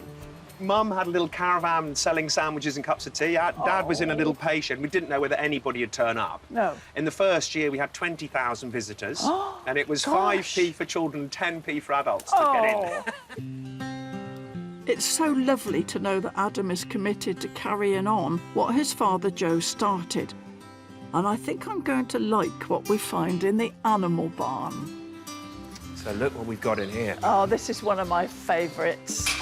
Oh, she's going to have some breakfast, is she? Come on in. Thanks, Adam. She's fast asleep at the moment. Oh, bless her. She's exhausted. What's her name? Dolly. Oh, look at these little piggies. Oh, it's all right, Mummy. It's all right. Look, some breakfast. A bit of breakfast. Look at that. Just see if Hello, I can pick darling. one up without it squeaking. Hello, look. One of the problems with pigs is they often, well, they sometimes squash their piglets. They lie on them, as you will know. So a piglet will squeal as soon as it feels pressure on itself because it thinks its mum's going to lie on it. So if you hold them sort of gently underneath, then they tend not to squeal. And, she's enjoying her breakfast. She isn't. She hasn't got up. She's just having breakfast in bed. Yeah, why not? You deserve it. Let me show you another favourite. OK. I like your favourites. Who's this? So this is Strawberry. She's a real character at the farm park. All the children love her. And she comes up to the fence and says hello. And she's due to give birth in a few weeks' time. She's a big girl, isn't she? Yeah. We've got some silage here. You can throw it in for her if you like, but get you working. No, silage is pickled grass, isn't it? It is indeed. God, it's pungent, isn't it? It's very... I think if I was given a choice, I would prefer the smell of the freshly cut hay. Let me get. You. Let me get. Come on. Oh, darling, she said, I don't You need to stretch her legs. She can't sit around. She get pins and needles. You've never been pregnant, Adam Henson. Looking from a compassionate point of view, I hope you don't mind me saying this, but I'm sure Strawberry would rather go off and find herself a quiet place to carve and do it on her own. It's a kind of balance to educate people about what happens and to actually see it. You are absolutely right. They're so well domesticated and meeting people all the time. Strawberry lives out in the field at night, and then we opened the door and she comes trotting along and comes in for her breakfast and gets up to meet people, and so she seems absolutely fine. She doesn't seem to get distressed at all. I don't think it bothers her. Well, I'm very reassured, Adam, by that. Thank you. Good. Even a Cotswold downpour hasn't dampened the real pleasure of being with Adam at the farm park. Thankfully, the sun is shining for the next stop on my Cotswold tour. I think this is one of the loveliest places of all. with grand Georgian buildings and cottages straight off the lid of a chocolate box, Broadway is a real jewel of the Cotswolds. Oh, look at this. I think it has one of the prettiest high streets in England. It's easy to see why it attracts colossal numbers of visitors from both home and abroad.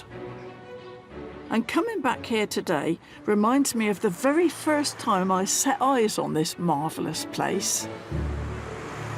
I first saw Broadway when I was 17 years old, and I had gone on a bus to see my boyfriend who lived in Wales. And the bus stopped in Broadway, and at that time I was sort of a bit of a Philistine. And I remember looking out of the bus window and thinking, really for the first time, what a beautiful village it was, how the stone was the colour of honey and these lovely greens and trees. It was a kind of revelation because I could see the beauty of a town for the first time. And then we went on our way to Wales, and my boyfriend didn't want to know when I got there. Can you believe that? Well, that's enough about the follies of my youth. Broadway is still filled with interesting independent shops, and tucked away down a little lane is a haven for anybody with a sweet tooth. You know, I'm usually quite careful about what I eat, and I try not to eat too many sweeties, but everybody's allowed a moment of weakness. Sheila Campbell and her family have been providing sweet treats for their customers for the past 35 years. I haven't seen a lineup of chocolates like these for decades. Sheila, this is such a lovely, traditional English sweet shop. But what I didn't expect to feel was the great gush of nostalgia, because so many of these sweets are familiar to me that I used to buy in the village shop when I was small. You know, the shrimps and the sherbet lemons and marzipan and all the things I used to love. Do you make the sweets yourself? I see there's lots of chocolate, for instance. Do you make that? We make the chocolates. All the chocolates that you see in the shop, we make. The thing is, I'd quite like to try before I buy. Is there any chance? Of course there is. For you, anything. For me, what would you like to try? I love the look of these little cupcake ones down here, especially the one with the rose petal on the top. Yep. Look. Thanks. This is my sort of shop.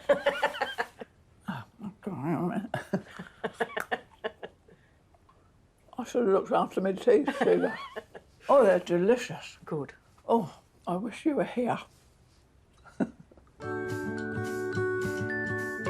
Oh, look. Take a photo. That looks so nice. There you are, Pam, for you. Thank you so much, Sheila. They are very beautiful, and I shall enjoy them, and my husband may get one or two if I'm feeling generous. Thank you for coming. Bye-bye.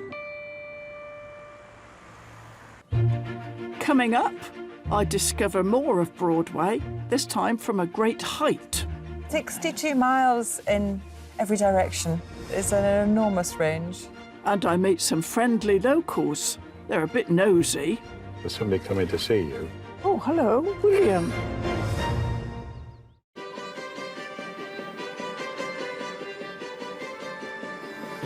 Welcome back as I continue my splendid and very educational journey through the Cotswolds. I'm in Broadway, and after scoffing those lovely chocolates, I need to use up a few calories. High up on a hill overlooking the village is one of the Cotswolds' most iconic locations, Broadway Tower.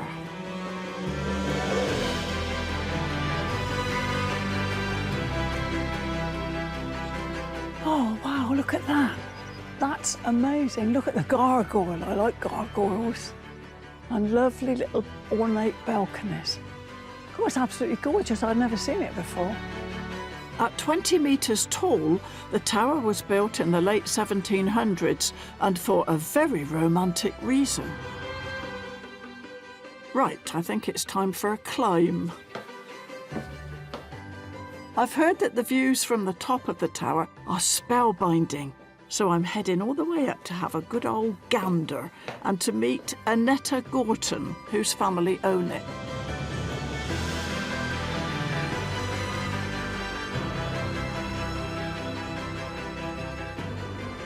This tower is spectacular, Annetta. How did it come to be here? Oh, the story is so good. It's a love token from the 6th Earl of Coventry for his wife, Barbara St John. Where did they actually live? They lived at Croom Court, all the way 22 miles over in that direction. So he built a tower that she could see from 22 miles away in her home because he loved her. Because he loved her to delight her. Well, what a gesture. I love that. Who built the tower? Capability Brown was recruited, and it was his first full commission that he got from the 6th it was Earl of Coventry. Capability Brown. Oh, I see. Right. And what was Capability Brown's vision? It was an age of romance and creating dramatic vistas. And this is the furthest point they could see from the house at Croom. What, the 22 miles away Yes, house? absolutely. So this was changing the landscape on a massive scale, Annetta, so it must have cost a fortune. Oh, in today's money, it would be millions upon millions, wouldn't it? Can you tell me what we're looking at and where, please? Oxford, over there. Yeah, Oxford, Buckinghamshire, Worcestershire. And these are the Brecon Beacons to the left. The Brecon Beacons. Oh, yeah, I used to go youth hosteling over there when I was young and gorgeous. 62 miles in every direction is an enormous range. 16 counties, all in all. 16 counties, wow. Well, I think it's beautiful. I think it's stunning. And thank you very much for telling me about the history of it. It's been great to meet you. I shall leave you to ponder here and enjoy the views. I think poetic thought. Bye-bye. Thank you. What an amazing place, isn't it? And an extraordinary story of how one man changed the complete landscape out of love for his wife. It's also known as the highest little castle in the Cotswolds. And standing here in this tower, I feel a bit like Rapunzel. All I need is a prince.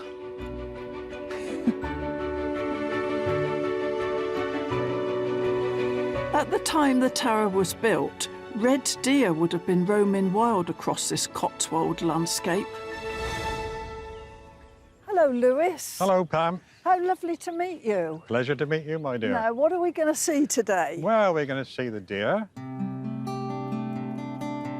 Now, a captive herd of just 20 live in the shadow of the tower, and they're looked after by deer manager Lewis Potter. He's so handsome, isn't he, that stag? He's beautiful. What's involved in looking after them, Lewis? What do you have to do as their keeper? Well, you make sure they've got enough food in the winter. Yeah. Make sure there's not one injured, limping, poorly in any way. They're much better than domestic livestock. They're wonderful at looking after themselves. Are they? Yes. And, of course, they've still got all the wild instincts. Say, oh. There's somebody coming to see you. Oh, hello, William. Would you like my cabbage leaf, William? And this is velvet on their antlers, isn't Yes. it? Oh, good boy. Yes. I wouldn't want to get on the wrong side of William. Is he always so nice and calm? He's calm at this time of year. Yeah. Good boy. You don't trust them when they're in hard antler. Is he in hard antler now? No, that's all soft growth, that is, at the Right. moment. What you do when you want to be the boss, you put your arm right above your head so you're taller than him. Yeah. Oh, I say. Well, that's an interesting demonstration, Lewis.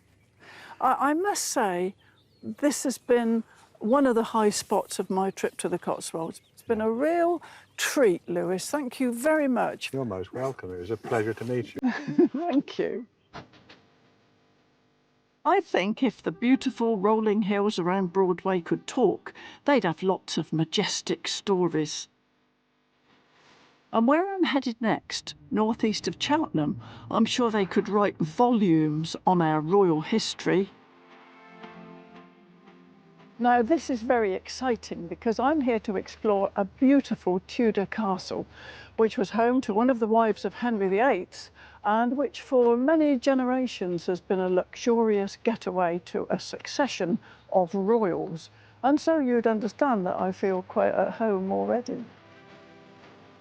This is Sudeley Castle.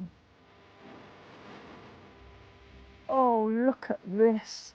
It's so beautiful. It takes your breath away. The castle grounds are a combination of Tudor ruins, exquisite gardens and a fantastic old church. Inside, the halls and corridors are heavy with royal sentiment and style. The castle rooms have a strong regal connection, and some familiar faces pop up from time to time. The gardens here are vast and a joy to explore with their extraordinary designs and vibrant colours. They're good for the soul. The man keeping everything pruned and perky is Stephen Tarode, the head gardener. How many gardens are here altogether? Well, we have upwards of 9 gardens. The garden as a whole is divided into smaller gardens. What kind of gardens? How do they differ from each other? Well, if you take this one, for instance, the Tithe Barn is very informal, whereas we go to other parts of the garden, such as the Queen's Garden, which was made on the site of the early Tudor garden, and there we have a much more formal arrangement of beds. And then in other parts of the garden, we have a series of healing gardens. So these are gardens which... Oh, that must be nice. It is. I mean, they are, to me, they're very interesting because you could go and get all your ailments treated. Indeed. Even deadly poisonous things such as deadly nightshade, Atropa belladonna, that has a medicinal use. And you can use it to poison your husband as well, can't you, if he's... Well, yes, you can use it for doing away with people. I suppose I'm a dangerous person to know in that respect. Yes, you'd know the dosage. Exactly, yes. This particular garden is about plants enjoying themselves. Oh, so that's we nice. just let the plants do their thing. One of the things I love about this garden, Stephen, are these wallflowers that have just presumably sown themselves in these ancient windows. Absolutely. I mean, of course, wallflowers are a thing that people often think of as bedding plants. But here, these are one of the plants we've just allowed to self-seed. So some years they'll be sitting there in the window, other times they'll be up on the top of the barn or wherever. They're quite nomadic, then They wander around. Yes. There's one over there that I love the name of, because I like words. It's spurge. Yes, yes. A nice clump of spurge. It's got an unpleasant name, really. It is, and that one is quite interesting because it does occur as a wild plant in this country. It is actually quite a nice plant in borders because it has quite a statuesque feel to it. It gives height to the border, I suppose. Stephen, how would you describe working here as head gardener in these wonderful gardens? Well, it is a wonderful job. I have an interest in history. And the thing with Sudeley is that I'm able to combine the history with the gardens and plants, which is exactly what Sudeley is all about. So you wouldn't swap your job then? No, not really. Good. No. Stephen's love for gardens and for the history surrounding them is plain to see.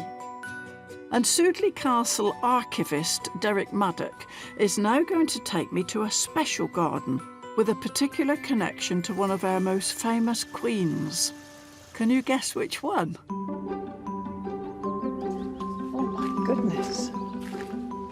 Oh, look at this. Well, Derek, this is a really intricate, complicated sort of garden. Do tell me about it. The pattern itself is based on the dress that Elizabeth I wore in that allegorical picture. The front of the dress, this exact pattern.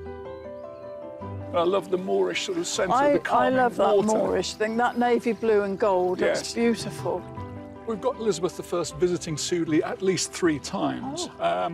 The last one was the big occasion. And here in 1592 was a planned 3-day party.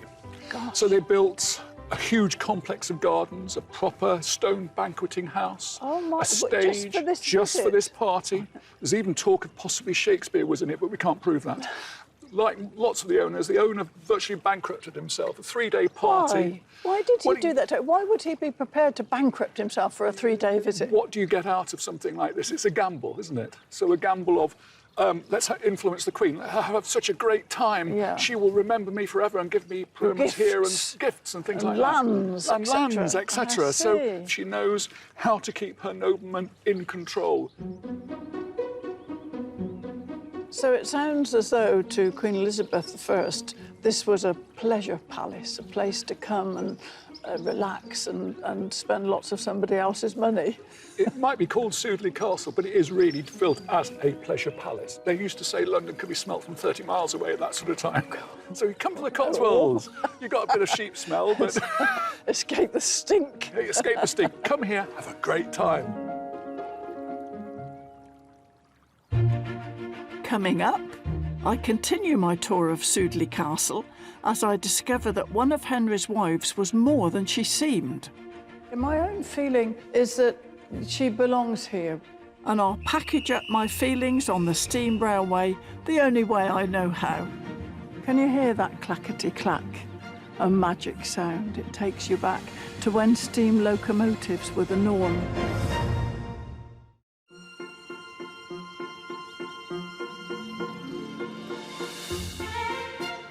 There aren't many places like Sudeley Castle,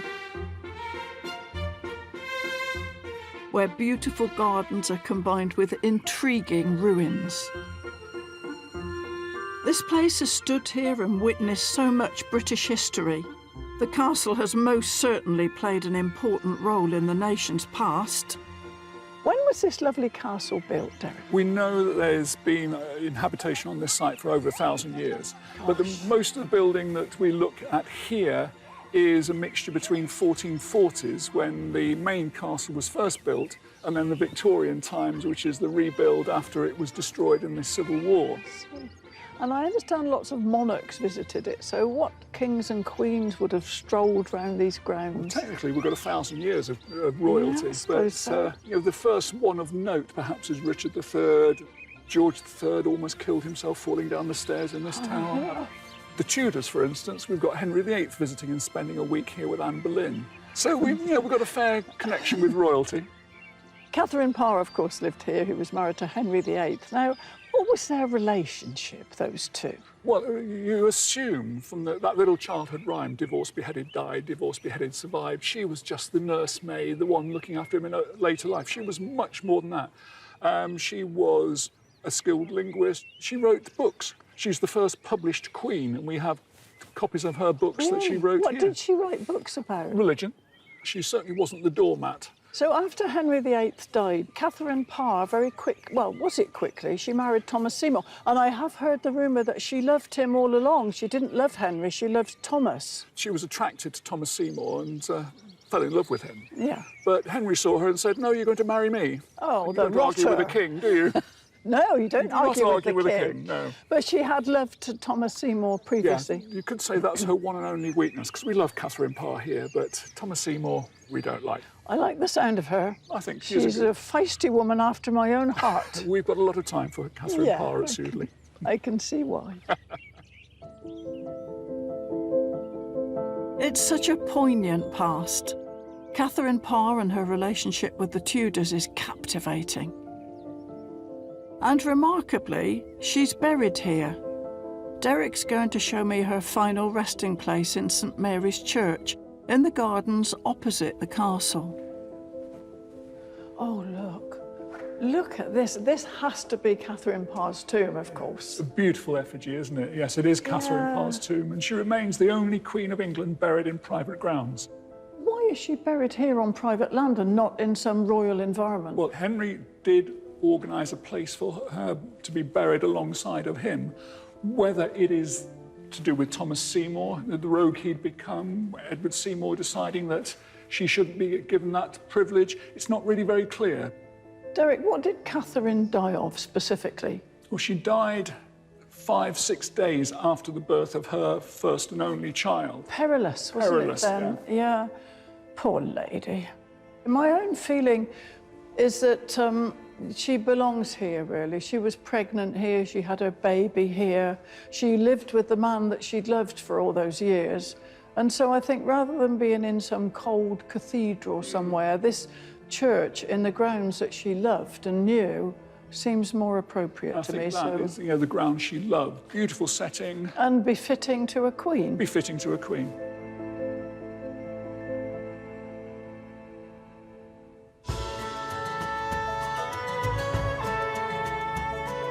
If the tales of Sudeley Castle have whetted your appetite for more modern-day regal stories, Then 13 kilometres east of Cirencester, there's a gorgeous little village I'd like to show you, Quennington. And a lady who lives there has lots of royal connections. Catherine Zoraida is the creator behind these stunning pieces of jewellery. And as with many of us, there's a defining moment in our lives when everything can change, and that certainly happened to Catherine. I got a phone call asking for some pieces to be sent to the palace. The Duchess of Cambridge was wearing the jewellery at the King of Malaysia's dinner, and that just was mind-blowing and the most exciting moment of my life, actually. The earrings that she was wearing are these really beautiful double leaf earrings. They're leaves from the ash tree, which are from around here in Gloucestershire. They've got a beautiful kind of little twist to them, and the light just dances beautifully off them, and they've got amazing movement, so I think maybe that's what works so well with the dress. Not many people can boast that they have the Duchess of Cambridge as a returning customer. She has now got 4 pairs of earrings and the spread your rings bracelet as well. It's so wonderful as well that she re-wears them as well, so you get to see her in different events. Watching the Cotswold wildlife on her doorstep has also inspired Catherine's designs for another Duchess. And this is Meghan Markle when she wears the swallow stud earrings. And that's really lovely because these were actually designed with the RSPB, and 10% goes to help with further projects, which is really lovely. So that was lovely to see her wearing those. I feel very lucky to be able to do what I do.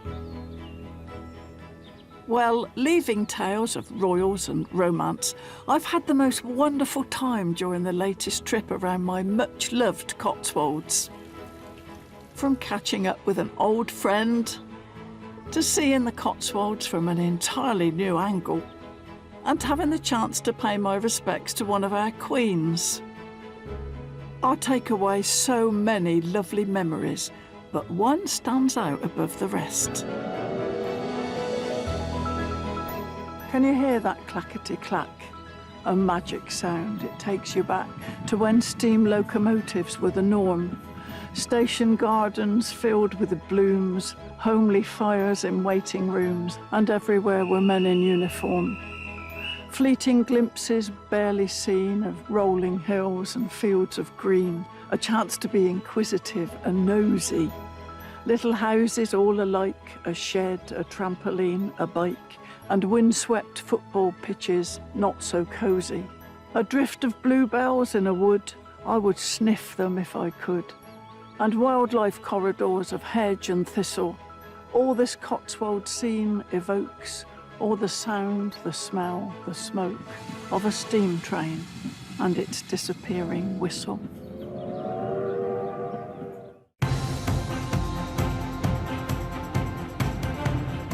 The rolling fields of the Cotswolds. They're just the dictionary definition of what the English countryside should look like. But concealed behind the hedgerows in the Oxfordshire town of Burford are some creatures you might not expect to see here.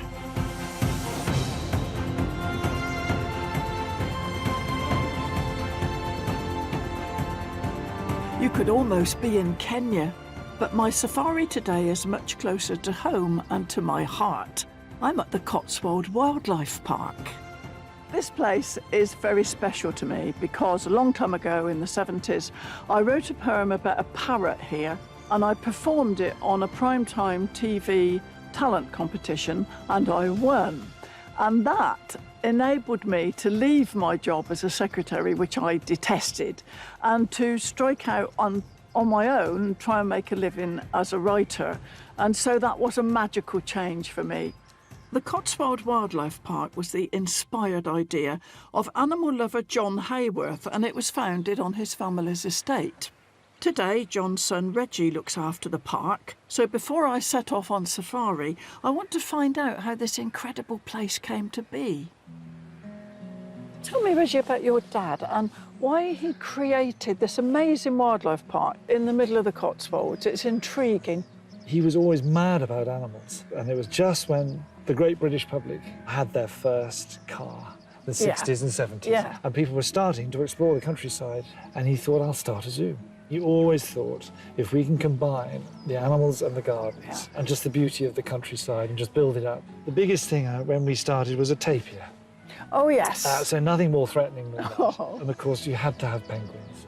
Yes. You really cannot have a zoo without children penguins. love penguins, don't they? So I think the penguins were one of the big starting points. You know, I've come here over many years as a single woman, and then as a new mum with my own children, and then as a granny now, I come along with my 5 grandchildren. It's punctuated my life in a lovely way. The park has one of the largest zoological collections in the UK, with over 1,500 animals. It does important conservation work for endangered species, so my next stop is with these darling little creatures. Delicious steamed carrots for everybody. Look at this, look, I don't want you to be left out, no fisticuffs. Kath Van Tol looks after these adorable lemurs, and I'm doing my best to help feed them and not get distracted. I love them, Kath. I'm going to smuggle one home in my coat. It's a good thing Kath's here. So these are the ring-tailed lemurs. Now, they have a hierarchy. So you have an alpha female, and that's this one down here. This one here? Yeah, she's our alpha not female. The biggest? No, she's not the biggest, but she's the feistiest. And her name is Hera. Hera. So she's the lady in charge. And this lemur here, this brown lemur? That one's a red-bellied lemur. The males have got the red bellies, and the females have got the cream-coloured bellies. What's the most important message to get across to people, do you think? There's only around about 15 to 20% of the rainforest left in Madagascar. We have our own conservation, which we actually do out there, and we've actually got some of them from 400 in the wild to over 1,000 in the wild now. Oh, well done. That's good news. They are so beautiful and precious. I haven't got any carrots left. He says, no more carrots. I've been diddled. I'll bring more carrots next time, I promise. From some of the smallest residents to the park's largest, I'm about to have a close encounter with another endangered animal, these serious-looking chaps. And to help me fight down my fear is one of the park's longest-standing keepers, Mark Godwin, who cares for them. Hello, Mark. Oh, yeah. Now, I've always been respectful stroke scared stiff of rhinos, because you see them on telly rolling over people's Land Rovers a few times. They're not too bad at all. They're just badly perceived. Whenever you make a rhino jump, it faces you with its horn, and it's all to do with facing the front. So they're very wary. They're big softies, really. Softies, eh? I'm not sure about that. Mods, come on! How old is he? 15. 15. And the girls all like him? Oh, yeah, definitely. Oh, that's nice. When he first arrived, he was quite a timid lad, didn't know what he was up to. But when the girls came in, they showed him the way forward. Did they? Yeah, it went beyond flirting. So he soon caught on, and thankfully it's all working very well. They're all peeing on the breakfast, Mark. I'm very troubled by this. Well, it doesn't trouble them, that's the main thing. They'll carry on, so. Now, much relieved, Mod makes a beeline for us. So just remember, he's 3.5 tons, so don't get your arms around the bar. Oh, hello, darling. Come on, big man. Gosh, they're extraordinary animals, aren't they? Come on, Mon. Come on, wait. Come on, big boy. Come on, come and have a stroke. No, you're just going to turn away. He says, I'm not going to, and there's nothing you can do about it. Yep, I think you'd call that the bum's rush. Well, snubbed by a rhino. He's quite a nice rhino, though. Not his best view, though, is it? It's a token of his esteem, no doubt. Well, as he wouldn't come over, you can take a little memento of him to take with you. Well, thanks. It's very dry. It's very varnished. It's polished. You can polish it, and it will shine briefly, but it won't keep its glow forever. For once in my life, I'm speechless, but thank you for this unique gift. A rhino poo polisher in your spare time. Yeah. Car, thanks. Coming up, I take a break from the daily grind and sink into the luxury of this beautiful, lavish Cotswolds getaway. Be nice to be in here with somebody nice, wouldn't it? Light the candles and, you know. And I probe Bath's Roman past. Stephen, this is the most extraordinary historic place.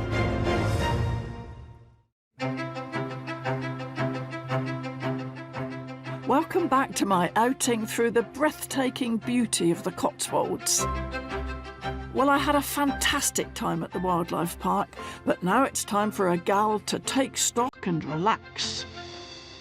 So I'm preparing to look behind the scenes of a high-end luxury country hotel near Malmesbury, which regularly caters for the rich and famous. You know you're somewhere a bit special when you walk down a grand path like this, and given that it's such an exclusive retreat, in honour of the occasion, I've put on my posh jacket. Oh, look.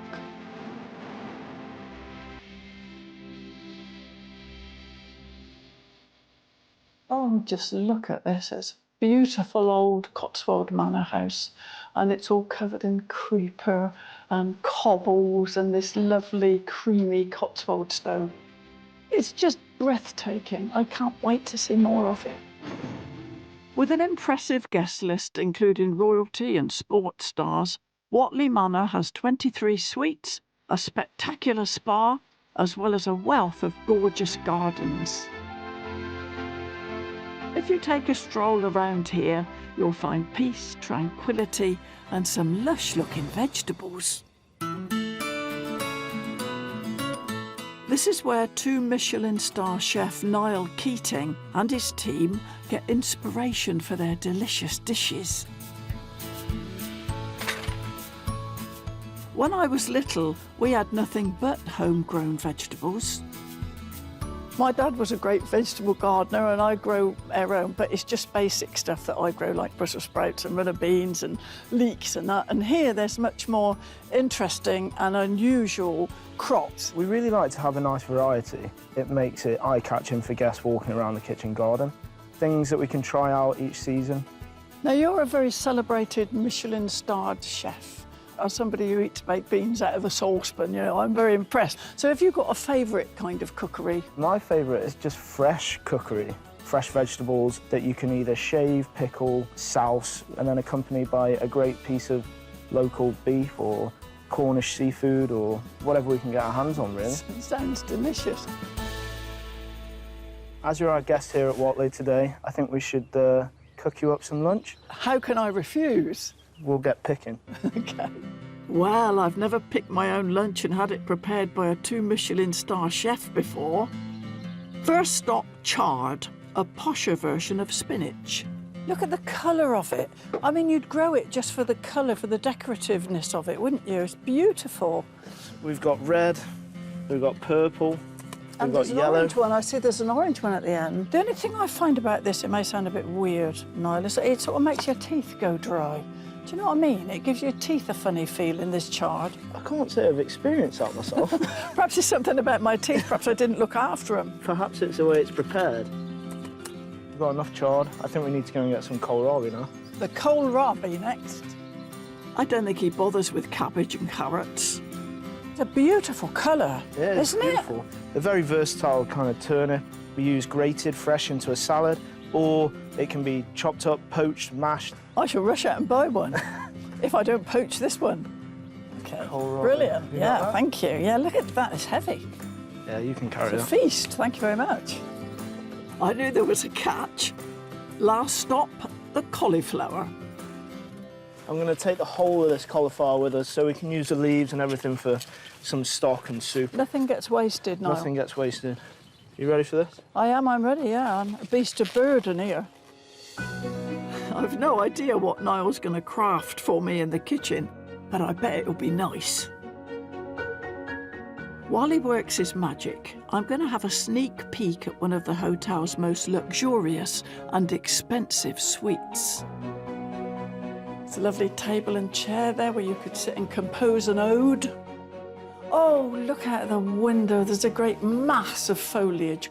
There's weeping trees and bright yellow trees and every shade of green imaginable. And look at this nice bed. Oh, look at those big dark red cushions. It's quite a sensuous colour, isn't it, dark red? Be nice to be in here with somebody nice, wouldn't it? You know, and shut the door and light the candles and, you know. Anyway, enough of all that. As it happens, after all my meanderings, I'm hungry. Fortunately, I'm having a Michelin star lunch. Did I mention that? What a nice setting. While I take my seat, Niall adds some finishing touches. And away we go. Oh, Niall. How's it been? Oh, I feel terribly important. Oh, look. There you go. I feel like I ought to take a photograph of it rather than eat it. What have I got here? So on the base, we've got fermented kohlrabi. In the centre of the plate, we've got a roast Orkney scallop. Then all of the vegetables that we picked today. Enjoy. Please, tuck in. I will. Gosh, look at this. This feels terribly self-indulgent. It's delicious, Niall. Thank you very much. It's really delicious. All those lovely flavours. I'm terribly impressed. Thank you very much. I can't sit here talking to the likes of you when I could be eating this. Thanks, Niall. I'll leave you to enjoy it. Thank you. In a way, I feel quite lonely sitting here eating this lovely food, but on the other hand, I don't have to share it with anybody. Cheers.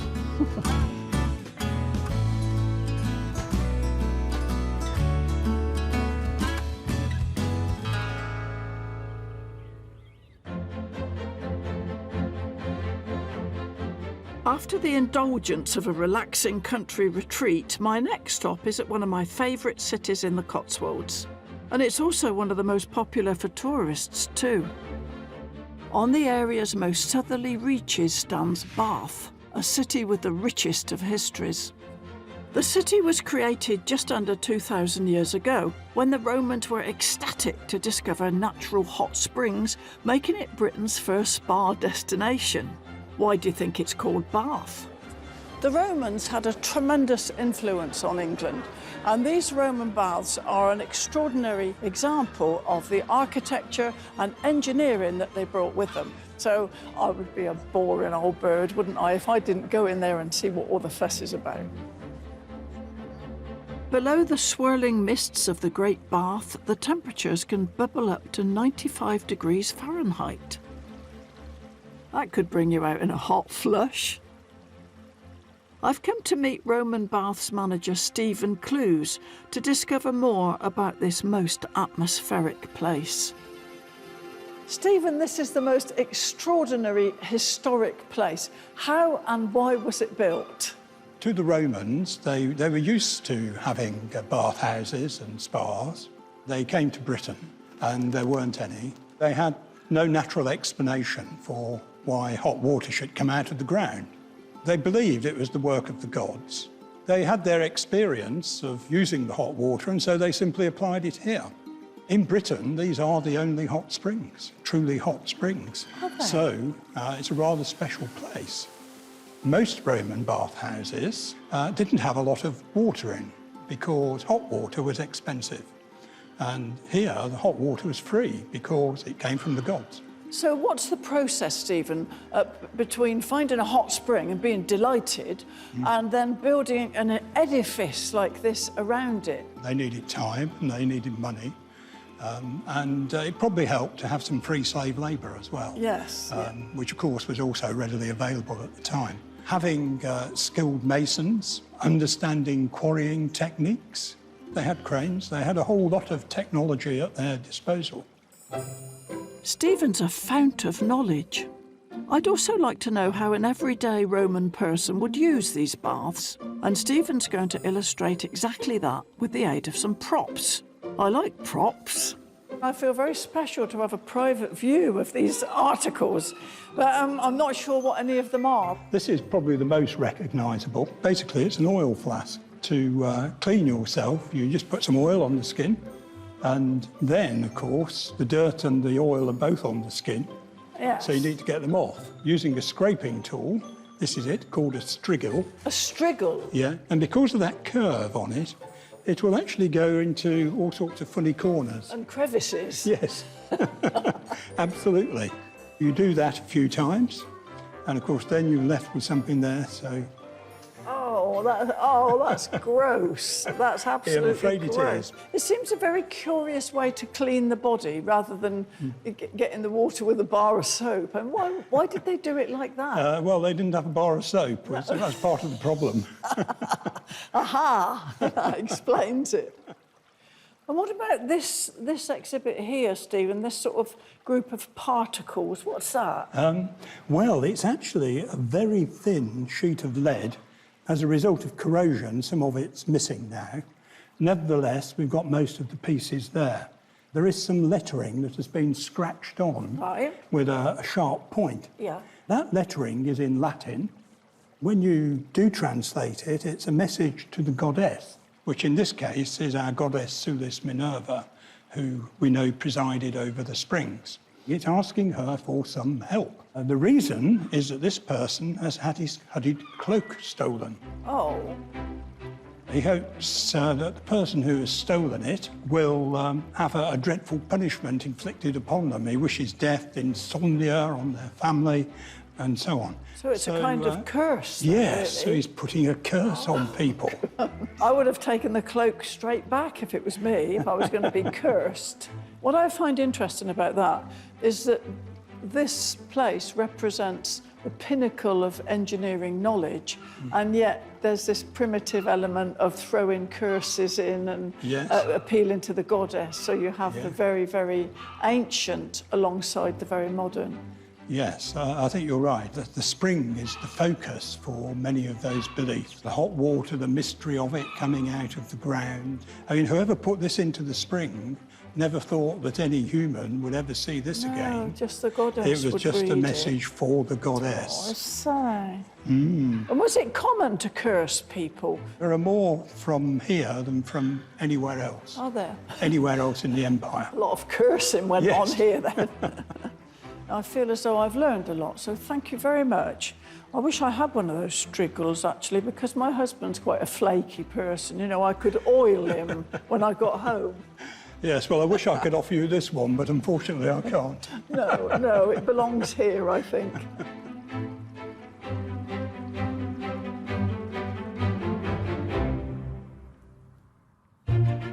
Coming up, discover which of our most famous and popular literary figures was inspired by Bath.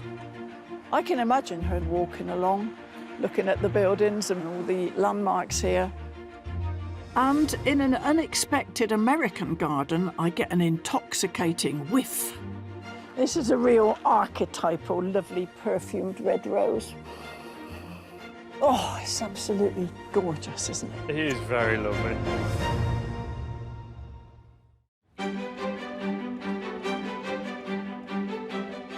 Welcome back to my journey across the Cotswolds. After a fascinating visit to its Roman baths right here in Bath, I'm keen to explore how this historic and celebrated city inspired one of our own much-loved literary giants, Jane Austen. Bath is packed with famous landmarks, and one of the most dramatic of all is the Royal Crescent. I'm meeting up with Faye Greenhalgh from the Jane Austen Centre to help me understand the influence these grand surroundings had on Jane as a writer. She couldn't afford to live in this wonderful Royal Crescent. This was a very fashionable and expensive address. But she did come here on a Sunday, usually after church, to come and walk on the Crescent Fields. This was a very fashionable place to come on a Sunday, to promenade and breathe the air of better company and be seen. It's high, isn't it? So you get nice fresh air and get away from the pong of the populace. Absolutely. All pongs aside, the stroll down the gentle slope from the Royal Crescent is sweeping and impressive. I can imagine Jane walking along, looking at the buildings and being inspired by the people and all the landmarks here. She loved walking. Did she? It was one of her favourite things to do. at a time when it was thought that the female foot might be too delicate for a lot of walking, but Jane certainly walked a great deal, and often many of her heroines walked a lot as well. I do love that, the female foot, too delicate to walk. She was a very keen observer of people. Because she was using the backdrop of Bath, she could say certain things about them just from where she placed them. For instance, she puts the Admiral Croft and Mrs. Croft in Gay Street, which was a relatively fashionable street, so it would be an indicator of their social status. You'd learn a lot about the person just by their address. Yes, yes. She was very aware of the social hierarchies in Bath. So there are lots of landmarks in Bath. Which ones actually featured in her novels? The Pump Rooms, which was featured in both Persuasion and Northanger Abbey, the Bath novels. The Pump Rooms were where Catherine Morland and Isabella Thorpe go to the book to check the arrivals.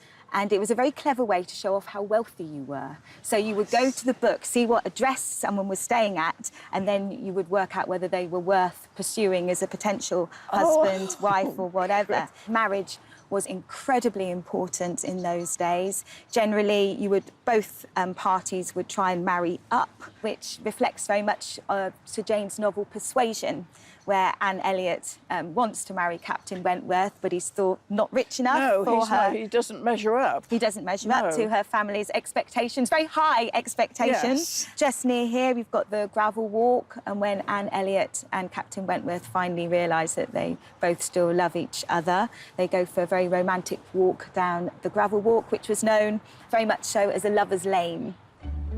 Oh, a lover's lane. Still here in the city, ready to work its magic. It seems to me that Bath is still used a great deal for films as a backdrop. Oh, yeah. The other day we had loads of film crews here filming the new version of Persuasion. So there were horses everywhere. Bath Street was all sectioned off. Also very popular has been the series of Bridgerton. So just over there, number 1, the Royal Crescent was used as the Featheringtons' house. Bath is so beautiful, and it's still used a great deal just because it still retains a lot of the character of Georgian Bath. It hasn't been spoiled, has it? No. It's spectacular. It seems that the Cotswolds is a very fertile ground for writers. I understand Charles Dickens was a regular visitor to Bath. He was. He set a part of his book, The Pickwick Papers, in Bath. You also have Tolkien and the Broadway Tower, this amazing, beautiful tower he used as inspiration for Amon Hen, where Frodo goes and visits. It's been a tremendous breeding ground for writers, hasn't it? And a great host of literary giants, including myself. Quite right, Pam. Absolutely. Joking aside, talking about all the authors who were fortunate enough to live and work in the Cotswolds has made me think about how I got started myself. So I'm going to take you on a quick detour to a modest place, which for me was the start of something sensational. This beautiful old thatched 13th century pub behind me is the Bell Inn in Ducklington, and it's hugely significant to me. They used to have a folk club here on Monday nights, and I used to come, and it was so nice because you could have a drink and a laugh and a sing, and I used to long to get up and have a go. Being here after nearly 50 years, it all comes flooding back. Wow, look. It's actually, I thought it might look smaller because things do when you're older, but it doesn't. It looks about the same size. And this is where it all began. The audience would sit along here in rows of chairs, depending on how many people had turned up. Could be 5, or on the other hand, could be a full house of 20. You could do anything. You could play the spoons, you could play a guitar, a bloke used to lug a great big double bass in and sing or recite. You know, you could do whatever your party piece was. Anyway, one night I said to the bloke who ran it, I said, I'll have a sing tonight, I'll do something. And I got up and I was petrified, and I sang the Raggle Taggle Gypsies O. And I'd sang a couple of lines. I thought, I'm going to look such an idiot, I'll never get over this. And then when I got to the chorus, the whole place joined in, this great harmony at the chorus, and it was thrilling because I felt as though they were on my side. As my fame grew, I began to be asked to be a guest performer, not just a floor singer, but a guest performer, for which I was paid 12 quid. Yeah, 12 quid for 20 minutes. And so I put together some poems and some songs. And then the most exciting thing happened, that somebody came up to me afterwards and said, "Oh, I love that poem, where can I buy a copy?" You know, and it's the first time I ever imagined that people would want to buy my work. And at the end of my set, I would say, if you like my poems and you want to hear some more, I've got a book for 40p, buy it at the door. And then I would sprint over to the door and sell the book. So I was a sort of one-man band. It's very, very nice to be back here. Life's full of surprises, isn't it? When we consider the Cotswolds, we think of the usual picturesque images, the creamy-coloured stone villages, pretty cottages and grand manor houses. But even this most British of landscapes can hide something completely unexpected. High up on a hilltop in the Cotswold village of Claverton is a spot which is an authentic slice of America. This is the American Museum and Gardens, the only place of its kind outside the United States. And the story of how this special place arrived in the Cotswolds is quite a surprise as well.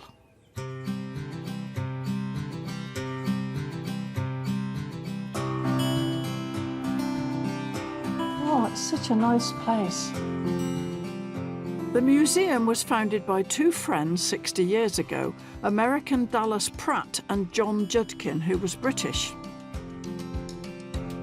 The idea was to showcase the American way of life to a very British audience.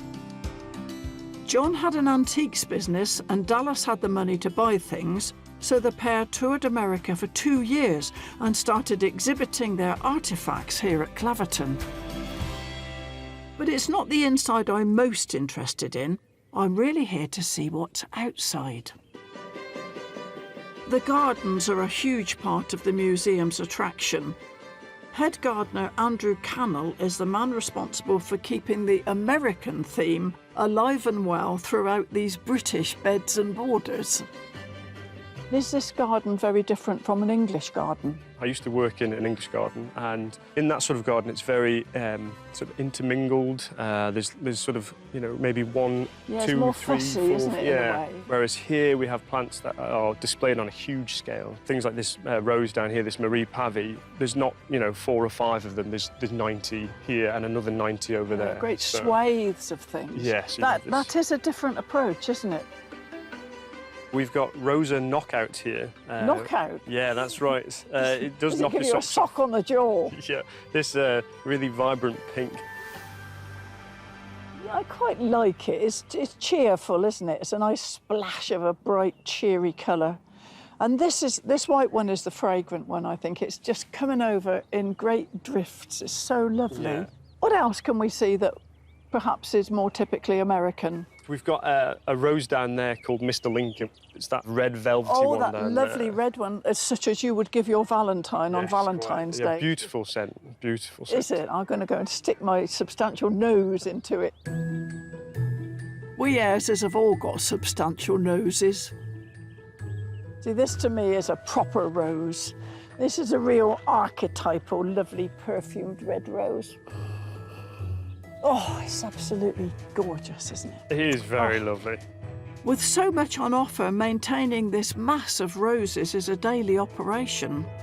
So Andrew's going to get me pruning, a chance for me to demonstrate my technique.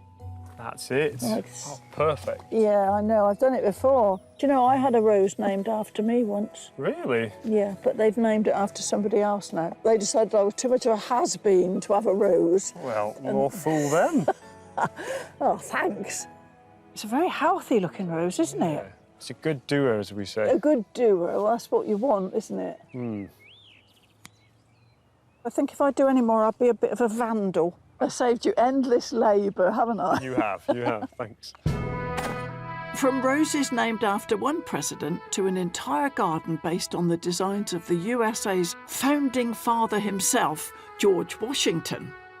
This is a really different feel. Tell me about this garden. It's very different, different in its scale. This is a replica of George Washington's upper garden at his estate in Mount Vernon. I call it a representation, really. Okay. And instead of having a large square bed here, we have a quadriform parterre with a fleur-de-lis arrangement in it. And that's a nod to the Marquis de Lafayette, or Lafayette, who was a French general that helped Washington in the War of Independence. And you've got this lovely white picket fence all the way around, which feels very American to me. In the States where they have really high humidity, because it's got those gaps in between, you get the air coming through, and that really helps the plants to stay healthy. Well, I think George Washington would be well pleased with your garden. I hope so. It sounds bizarre, doesn't it? That two friends, one British and one American, decide to get together and celebrate the history of the New World here in the middle of the Cotswolds. But it doesn't feel bizarre at all. It's such an interesting, different, unexpected place, and the whole thing sits here as though it completely belongs.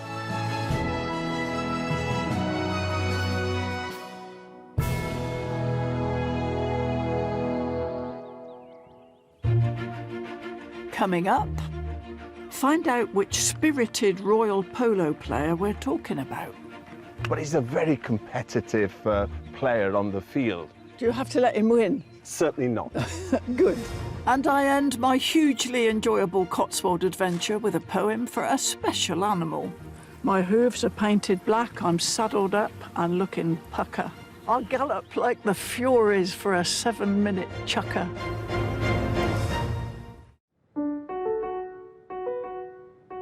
From the grandest of stately homes to iconic landmarks, I've explored some of the most magnificent locations in the Cotswolds.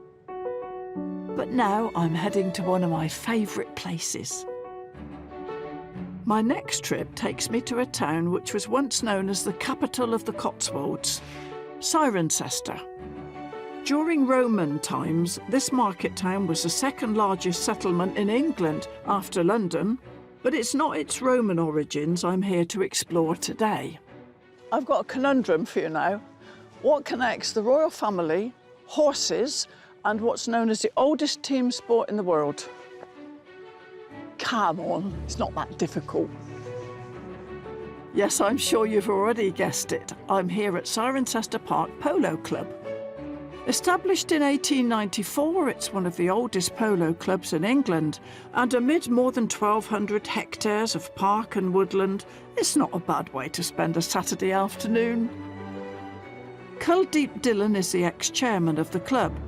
He played polo for 35 years. I'm hoping he can give me a duffer's guide to the sport, and also tell me about some of the club's regal riders. I understand one of your opponents has quite frequently been Prince Charles. Yes, he has. This was his home-based club, the Prince of Wales, and his two sons playing from this club. But he's a very competitive player on the field. Do you have to let him win? Certainly not. Good. Absolutely. And he would never thank you for that. No, of course not. I'm only joking. How good are Prince William and Harry? They didn't follow it up quite as aggressively as their grandfather, Prince Philip, who was very, very good. Was he? Yes. Harry and William got engaged in many, many things and didn't have the time to follow through like their father or their grandfather. One of the things that's astounded me is how many ponies are here. Is it as expensive a sport as people think it is? Without question. Yeah. It is a very expensive sport. Keeping a horse is expensive. Yes. This pony will probably spend every month more on shoes, than you and I would buy a pair of shoes a month. To keep a top-class pony, it is expensive. There's no doubt of it. Kuldeep isn't joking. It can cost up to a staggering £10,000 a year to keep a polo pony in top condition, and they eat like a horse. I'm a complete duffer about polo, but when I've seen it on television, I always feel vaguely worried by the mallet and the horse's legs, and I'm afraid they're going to be tangled up together and there's going to be a catastrophe. Very, very, very rare. If you watch the ponies, you'll see that their legs are wrapped up for protection. You will see A player will never, ever hit the ball anywhere near the pony. Their welfare is paramount. That's why we stop after 7.5 minutes. Yes, it's very brief, isn't it? It is. And that's a chukka. How do you pronounce that? Chukka. Chukka, and that's Indian, of course. It is Indian for circle. Is it? Yes. I didn't know that. Yes, I know. Oh, they are beautiful. They look very, very intelligent animals, don't they? Oh, I could spend all day with these ponies, but there's a match to be played. Culdeep has kindly offered to be my personal commentator, and I must say I'm looking forward to it. Because you can feel it, can't you? You can feel it through the earth. Here they go. Off they go.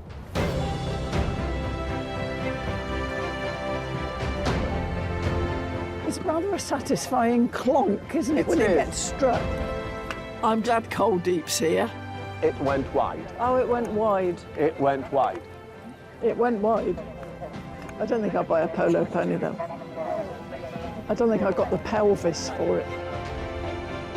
But before I know it, it's all over. And the red team has won. The red team has won. Well, thank you so much for explaining everything to me. It made such a massive difference. Thank you, Culdeep. I love having charming ladies with me. Oh, you old flatterer, you. Less of the old. So, smiles all round, especially when huge bottles of champagne are involved. It's the end of a really interesting day, and I'm terribly impressed by the speed and agility, and particularly the twisting. They must be so flexible. I've learned something new.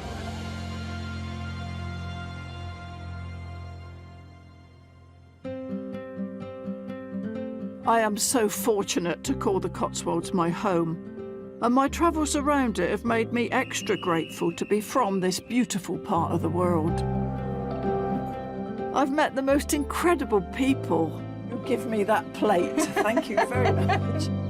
It's a lovely day. Cheers. And I've learned a lot. That's part of the pleasure. That's part of the erotic pleasure. This is interesting because I didn't think I liked beer, but actually I like this. It's very nice.